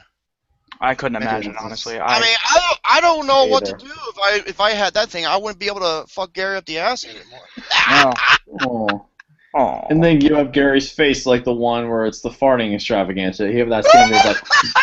Okay, yeah, there's 2 videos that Gary posted. One of them involved me, Shane, and Austin driving Gary fucking nuts. And while he was talking, even though it got cut out because when one audio goes over the other, it'll cut out the other audio, I was playing the fucking Howie sound effect. You know, it's like, yeah! You know, yeah. And every time he spoke, I just kept playing it over and over and over and over to piss him off. And I was playing these fucking fart noises and shit. And then the video after Gary and I watched this, it's one of the funniest fucking videos. It's called it's like a it's an animal soccer animation video from a PlayStation 2 game. It is so fucking awful that it's funny. Hold on, let me take a drink real quick.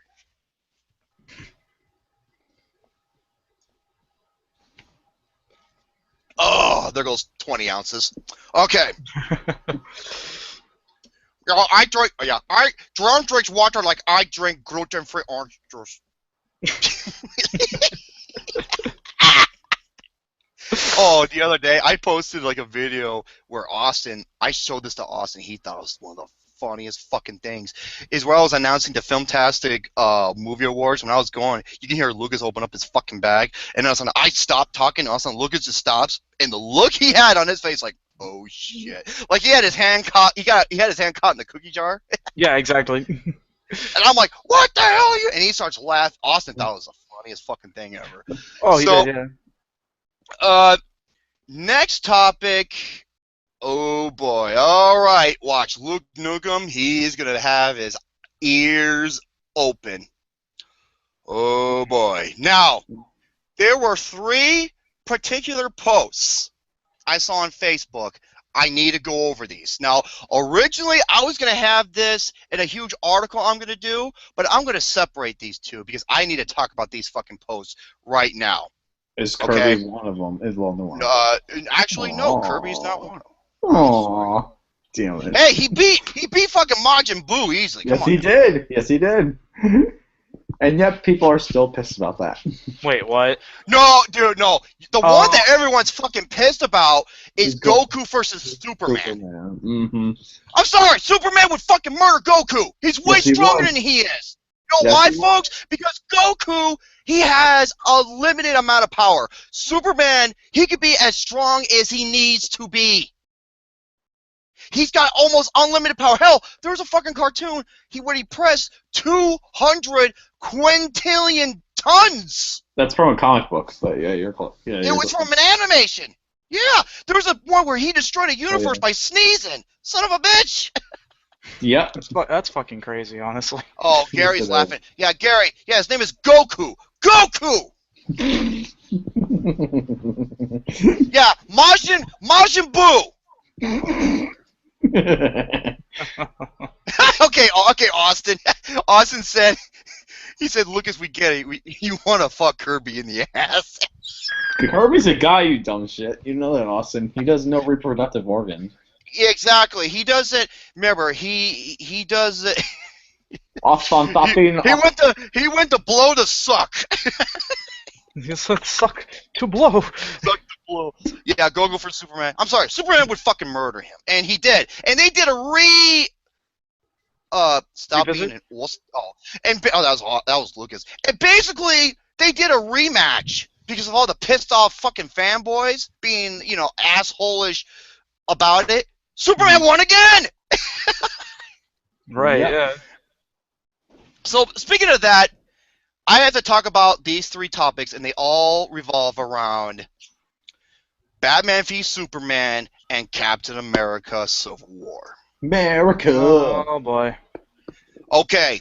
Speaking of America. Okay, you gotta hear this. Eleanor Tremere wrote. She is a MP, I think a movie pilot staff writer. And I read a good amount of this shit, and I'm just gonna read you the fucking title, and the title itself will explain everything. You ready for this? Right. Why Jesse Eisenberg might be the best Lex Luthor yet in Batman v Superman. That's Okay. stupid. That's stupid. What? Are you fucking blind and deaf? Did you not watch the fucking movie? That's not Lex Luthor. Yeah, did you see like a completely different movie? Like Jesus fuck, man. I'm sorry, her thing was retarded. Speaking of America, Is it what? Bernie Sanders won Oregon, but he lost the Okay, very good. first match in Kentucky. damn it. Well, fuck He got one. Fuck that the bulldog face bitch. Okay. Now, here is another thing I saw, and I was just like, wow. Folks, I can't believe I'm going to be saying this. I saw this video that Tevya posted up. And when I saw this, I was at a loss for fucking words. Mhm. And there is a... Okay, ready? There is a petition stating there is growing evidence that Disney has been continually paying critics to attack non-MCU movies like Batman v Superman. Wait a minute, what? I am fucking not joking. There is a petition that was launched to prevent critics and expose their bias from rating Marvel movies higher than other movies like Batman v Superman, and they'll trash those. What? Give me a fucking break, dude. Okay, I'm sorry. Okay, let's do some fucking history here. The first two Superman movies, Hellboy 1 and 2, those were heavily praised. Scott Pilgrim vs. the World, that was heavily praised. They're not fucking Marvel movies! Mm-hmm. Dread! Fucking Dread was beloved! That's not a Marvel movie! Where are you coming off with this bullshit? Yeah, seriously. Where is this even fucking coming from, dude? I don't It's get fucking that. pathetic. I'm not kidding, folks. This is literally a petition. Yeah, this is not a joke. Get that one. You said jokes. This is not a good joke. I don't give a fuck, dude. Yeah. This is what the thing said in parentheses in this petition. There is growing evidence Disney has been continually paying critics to attack non-Marvel Cinematic Universe movies. Marvel Cinematic Universe movies are safe. Basically to attack other non-MCU or other movies that aren't Marvel, like DC, for example. Oh my god. That's Disney. If this is true, Disney's one corrupt organization. But it's not, though. That's the thing. It's not. No, it's not, Stupid. Lucas. If it's true, it's. I don't think it is. No, it's not. No, it's True, not it's not true. true. It's complete bullshit. First of all, do these motherfuckers who created this petition know how a critic works? I have no idea, but I don't And think I it saw was this- true. I didn't think it was true, honestly. But No, it's not. It's not true at all. It's not true at all. And Okay. then there's this one quote that I want to read. It was a comment. I forgot what the person's name was. He wrote this comment, and this comment was genius. This is what. Okay, ready? People don't seem to understand people don't seem to understand that they wanted Batman vs Superman and X-Men to be good, because critics earlier on were trashing Apocalypse. We are fans of all of them. We want those films to be good. However, if the films aren't good, they're not good. Lord knows that if Civil War wasn't good, the critics would give no quarter to that movie either. Nobody wanted any of these superhero movies to fail. Thank you! That was the best fucking comment I've read in that thing. It's true, though. It's absolutely true. It's like that sequence in Birdman. This is one of my biggest flaws with the movie Birdman. When that fucking critic was like, "I'm gonna trash your play or your theatrical presentation or whatever," and she's not gonna see it. I'm just like, that would never fucking happen because she would be fired. Jesus Christ, dude. It's like as I said before, I was looking forward to films like Edge of Tomorrow, John Wick, Rise of the Planet of the Apes, and other ones. I thought they're going to be shit. And guess what? They're fucking phenomenal. And I had to eat my goddamn words. Jesus Christ. But yeah, fucking. And then I got to say this for the final. You ready for this? I don't think I have ever read so much pathetic, stupid pile of horse shit in my life. This came out May 14th, 2016 by, I believe this is what the guy's name was because it was on the bottom, correct me if I'm wrong, named Padraig Carter from What Culture. Okay. This is... Oh my god, I can't believe I'm reading this. This is the 8 things Batman v Superman did better than Civil War. You ready for this horse shit? Oh boy. Yep. Lay it on me. Number 8.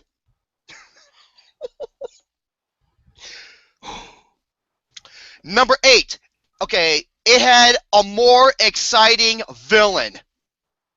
Horse shit. And this is what he said. Eisenberg's performance might be divisive, but at least it's a memorable one. What? Yeah, because it was fucking garbage! Mm-hmm. How does that make it exciting? Shit. It's the worst fucking superhero villain I've seen on screen! He is this generation's Jar Jar Binks and the fucking robot twins. What the fuck?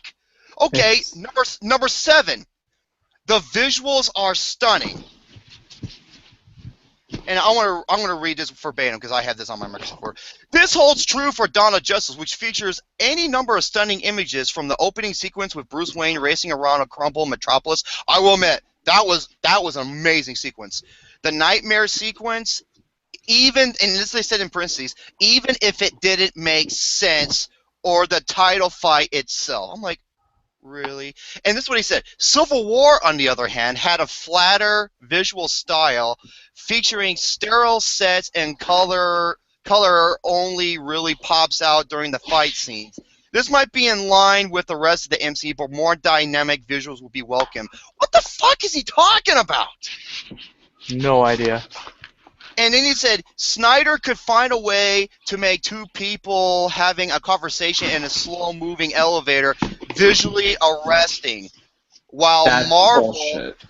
Marvel could rely on performance to distract from the drabness. Both approaches have their strength, but visuals are one area where DC have Marvel beat. Fucking really? Yeah, right. Really? I love when he says the visuals are better, even though the Marvel relies on performances. It's like, yeah, because that's where it depends on the most. Oh my God. Okay, folks. Now, if you have not seen Batman v Superman, I'm gonna warn you there are going to be some possible spoilers. So I've been fair and I have to warn you in case if you haven't seen this movie. Okay, you ready? Mhm. Number 6. The funeral of a beloved character. Oh boy. I'm sorry.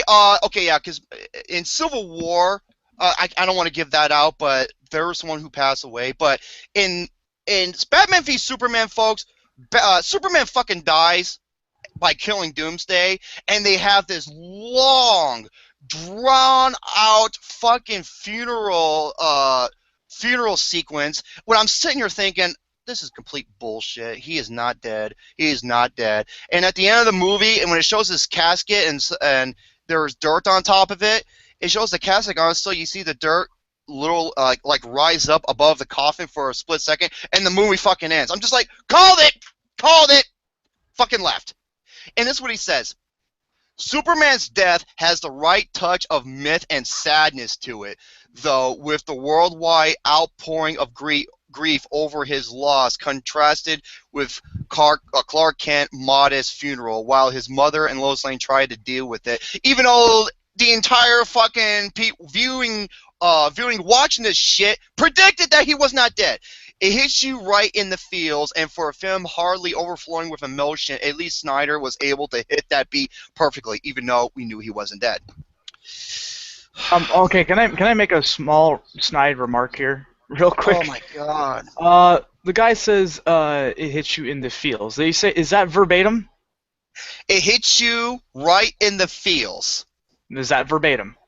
Yes. Okay, that is not professionalism at all. That is, oh my God. See, seriously? I mean, This is from whatculture.com. Hits you right in the feels. Who wrote this fucking garbage?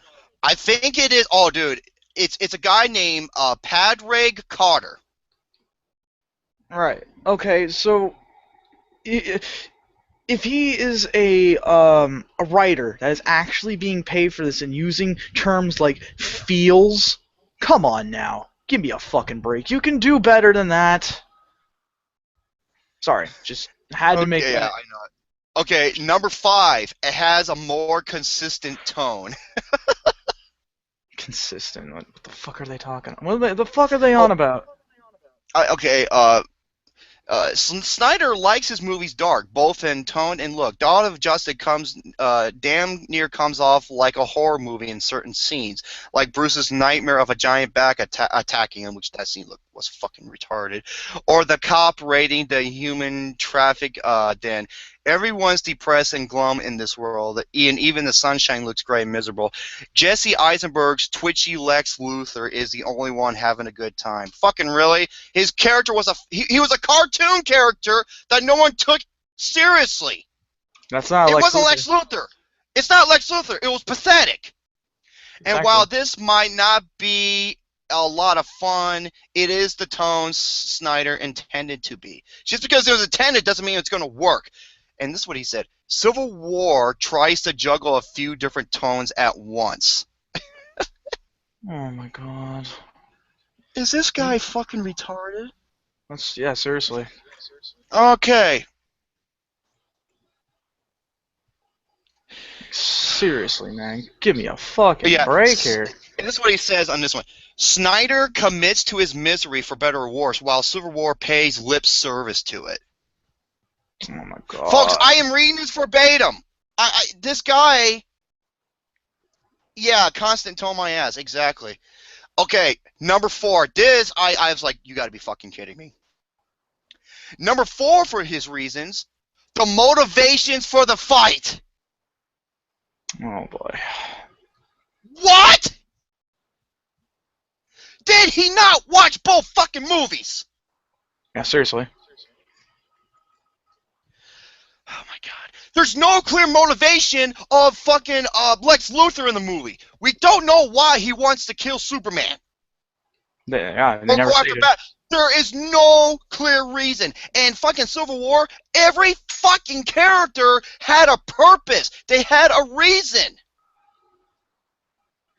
Holy fuck. And he says, oh my god. The fight in Captain America, this is what he said. This is how he begins it, folks. The fight in Captain America Civil War really feels like all could have been avoided with a nice, quiet chat. What? But it didn't. I'm not joking. This is literally verbatim. That guy must have smoked some seriously bad LSD.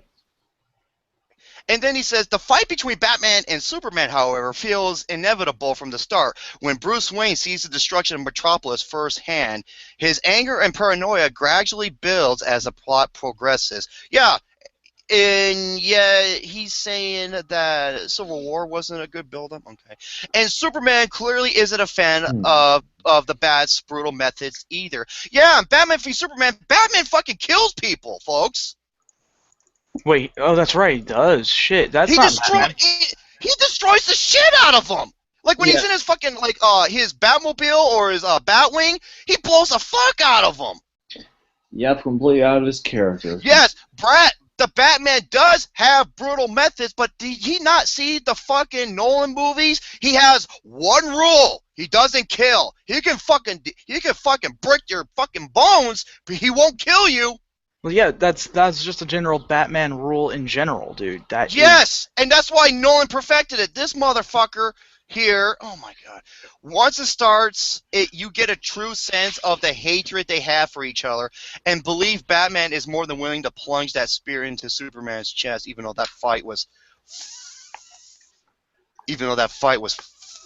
fucking lame. And he says, it's a good thing their mothers share the same first names, because otherwise they would have really gone south. Yeah, that's the way that fight concluded. That was retarded. Like, you know what's something that's interesting, though? A lot of fights people are hyping up, like Mayweather vs. Pacquiao, Batman vs. Superman, and many others. They all been disappointment. Massive disappointment. Okay, number 3, the weight of collateral damage on superheroes. Oh, it's a fair bet whether Warner Brothers nor Zack Snyder was expecting the tidal wave they have received from the destruction of Man of Steel. I will give it this with Batman v Superman. They do talk about the damage and Batman v Superman. Hell, that's how the movie began. You know? Yeah. Yeah, sure, absolutely. Superman did his best to try to save the lives that day, but the overall outcome caused a bit of damage, which clearly weighs on his conscience. And then, hold on. Okay, you ready for this? On the flip side, the discussions fell a little forced in Civil War, where the conversation has never really come up before. Motherfucker, they're going back to the previous fucking the previous fucking movies of the Marvel Cinematic Universe. And then it says the footage Ross shows the group all of the chaos they've been involved with. like an easy shortcut to justify Tony Stark's pro-treaty stance and lacks the crushing weight that Snyder added to the story. Oh my god. Oh, horseshit. Mm-hmm. Why do you think they want... Wait, shortcut? Why do they wanted the fucking 117 goddamn countries to make him sign this fucking treaty, this petition, in the first place? That's what started the Civil War! Is this guy fucking retarded? He might be. Okay, number 2 and number 1. Okay, number 2. It had a more satisfying ending. What? Are you joking? I'm not joking. This guy really had some bad LSD on him. He's like, Batman? I gotta type this shit, yeah? It's like gonna create the most backlash possible. No, you know what he oh my did? god, I gotta do it. You know what he did? He created with an outline and then he wiped his fucking ass with it. Sounds about right. That's what happened with him. Oh yeah, he spelled apologize wrong. Fucking dumb See, shit. that proves he was on LSD. That proves because Yeah, he did. He spelled apologize wrong. And remember, I literally copied this verbatim. Okay, Batman v Superman commits to the death of Superman's storyline. There's not much point in having Doomsday appear otherwise. Yeah, like, how did Doomsday get created? Fucking retarded. And while the world deals with the aftermath of his demise, there's hope for the future with Batman and Wonder Woman assembling the Justice League. Exactly! Because Batman v Superman was nothing but a goddamn Justice League commercial! Yeah. Kind of was. It couldn't, unlike Civil War, the movie was about the fucking Civil War. It wasn't about Batman versus Superman. That wasn't the key motive of the movie. Oh yes, Austin. Yes, Austin. They commit to his death, yet they bring him. Yeah, they bring him back. Exactly. Setting up some. Yeah, and the DCU have a bit of work to do to overcome its blunders thus far, but the ending sets up so much potential. It's hard not to feel a little excited, even though I predicted everything was gonna fucking happen. And oh yeah, the third traitor. Who wrote this? Remember, What Culture? What Culture? On May 14, 2016, I believe the guy's name is Padraig Cotter. I think that was who wrote this bullshit. Okay. You ready to hear what the number 1 reason is? Okay. Ready, folks? Here we go. This guy's number 1 reason why Batman v Superman did better than Civil War, and I'm not kidding you when I say this. Ready? It had the guts to kill off a hero. Oh, come on. Are you really serious? They didn't know. Even though they didn't! Did this guy see the fucking movie? Didn't he just contradict himself in his whole entire paper? Yes! Dude, his number... Okay, his number 6 was the funeral of a beloved character. His number 2 was it had a more satisfying ending. And number 1, it had the guts to kill off a hero. Oh, God. I have no my words God. how stupid this is. Folks, if you want to know... Oh my God, this is fucking retarded. Oh yeah, listen to what he says right here. Snyder isn't one to back down from a fight, and when he got the chance to kill off a hero, he didn't hesitate. Sure, it didn't have a huge amount of emotional impact since Henry Cavill had the acting range of an unbuttered slice of bread, okay, but it was still a shocking moment, and the dual funerals afterwards was surprisingly well-handled, even though we knew he wasn't going to die. He'll no doubt be back for Justice League, but at least the movie committed to the idea instead of walking right up to the edge before backing down at the last second. Yes, it did! He fucking not. He showed that he wasn't dead at the end of the movie! Oh my God, retard. This guy is... Hold on, I'm going to post this. Okay, hold on. I'm gonna go to the chat. I know it's gonna be a delay when I talk this. Okay, it's what culture? There we go. What culture? And the guy's name. I had to read this to you guys. May 14th, 2016. Padre Cotter. I believe that's the guy who wrote this, according to the bottom. The fucking DC fanboys are pulling out all the tricks. You are right, Justin. Yeah, man. Fucking, I don't get that And here's shit. the thing. I love Man of Steel. I love the first two Superman movies, minus the ending to the first one. I know Luke's going to say something to comment in the live chat. Superboy 4, Quest for Peace. No, the first two. Oh, okay. Oh, Superman 1 with Christopher Reeve then. Okay. Yeah, the first. Well, they all had Christopher Reeve, but the first two. I mean, wait, how many Superman comments were there before he died? Hundreds.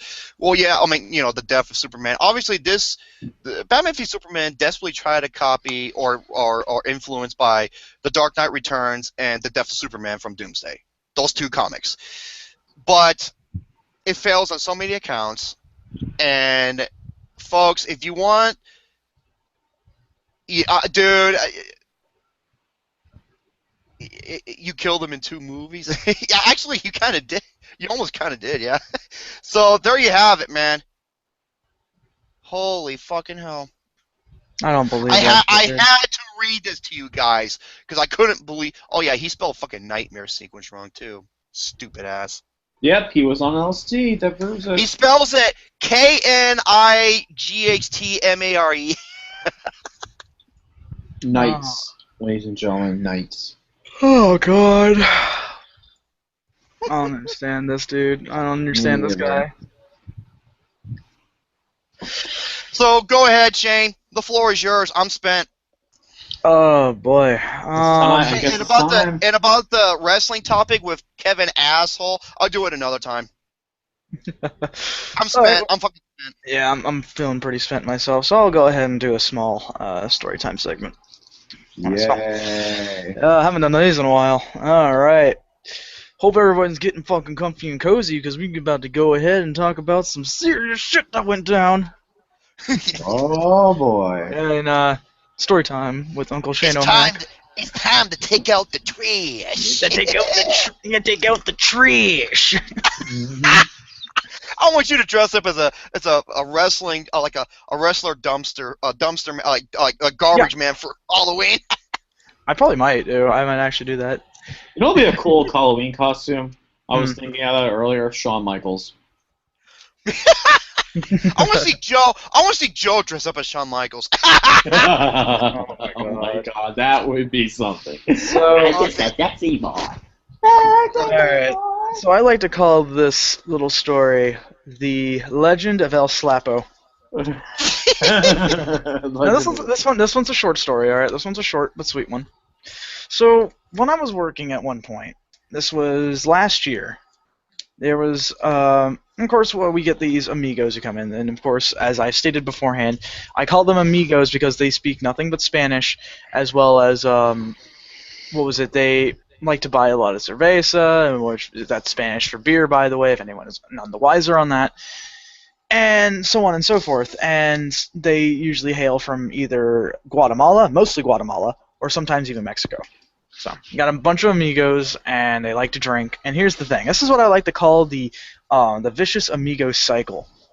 What they do is that they drink a whole shit ton. They get brick-faced drunk, right? And they fight each other. Then they go back in, buy a beer for one another, and then fight each other again. I'm not even joking. The vicious amigo cycle. So with this being the case, sometimes things go down in this amigo community that is right next to the store that I work at. Now, what happened? Now, this particular day, there's a guy who came in to buy like 2 12-packs of like Bud Light bottles, right? Whatever. And I ring him out and everything. He's about done. And here's another thing. The reason why I also call this El Slapo is I have a nickname for all these amigos. I have a nickname for all of them. Wow. Were there 3 of them? But oh, I only wish there was 3. Fucking hell, dude. Then that reference would make a lot more sense. But this guy, I didn't really have a nickname for this guy.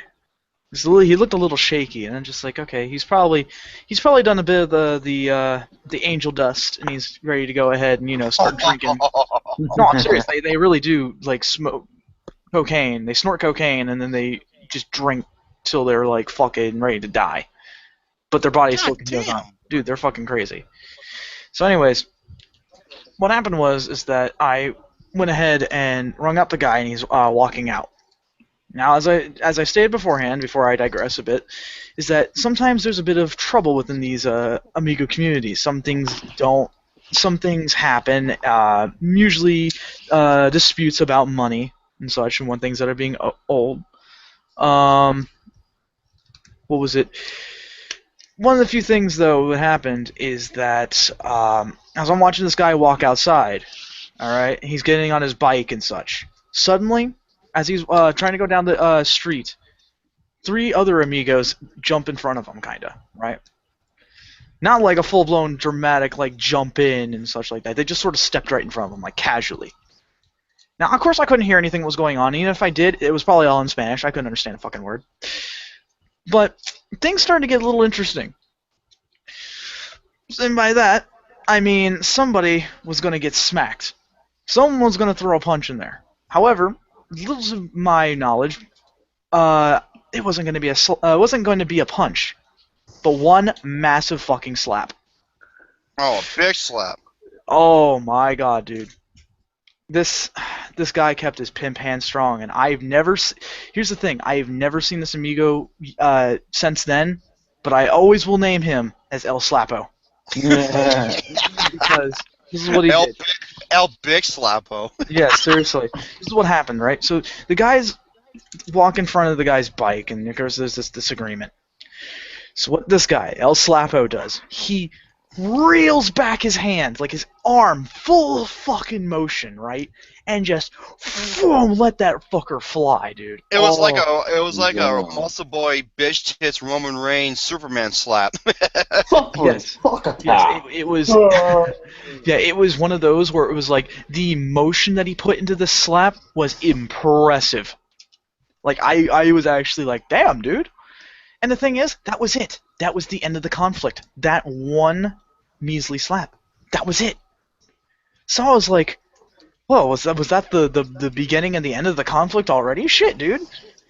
And the guy was like hit, but he wasn't like, he didn't really have a glass jaw, really. He was kind of dazed, but not too bad. So he just got back on his bike and started rolling again. And of course, one of the customers that I was taking care of at the time was just like, man, that's something else. You really see a lot of weird shit here at work. And I'm like, yeah, I do. I see some weird shit. Oh boy, but that doesn't even come... El Slapo doesn't even come close to the other amigo that I've had to deal with. And I'll tell that story on another day. With that being said, this was the legacy of El Slapo. Short, sweet, to the point. Because I know we don't have a whole lot of time left. Yeah, I know. I think we might have to end it here because it is getting very late. I think you're going to unless you have anything else. Sorry, I started a little late. You know, I had to make a drive-by. Oh, how's it going? Sorry, I was driving a little late. I was getting home late because I had to work them corners selling gluten-free cocaine. No, I had to get gas on my way home. That's what took me so long. Yeah, you were sniffing gas, motherfucker. Oh, really? Kirby does not approve of that message. Right, Kirby? Kirby will suck anything in his mouth. No, he will not. Given the opportunity, he will. Yeah. Oh, shit. Oh, shit! Did you and I say it at the same time? Great mind things alike. Yes. Yeah, I'm like this dude. Okay, I don't know if this makes any sense, but tell me. I'm like the smartest fucking retard on the planet.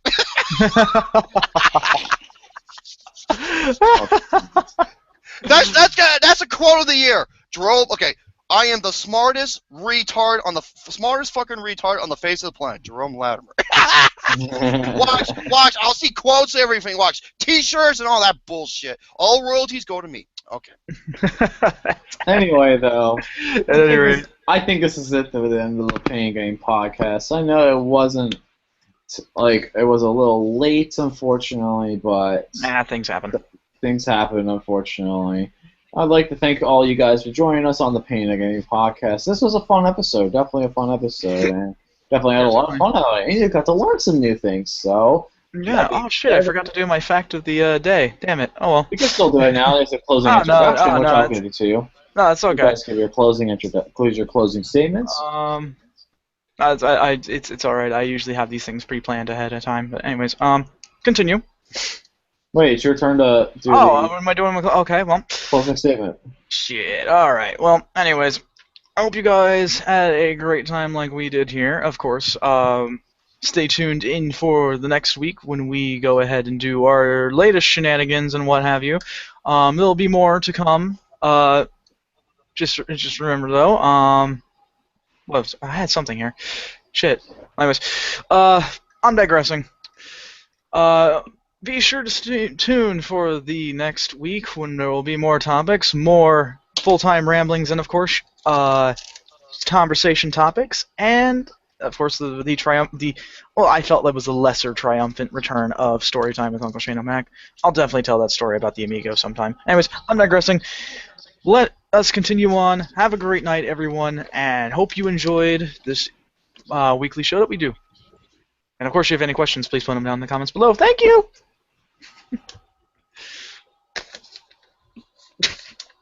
I have one thing to say, though, What's before your thing? Jerome interrupts me. Let me see if I can find it real quick. Okay.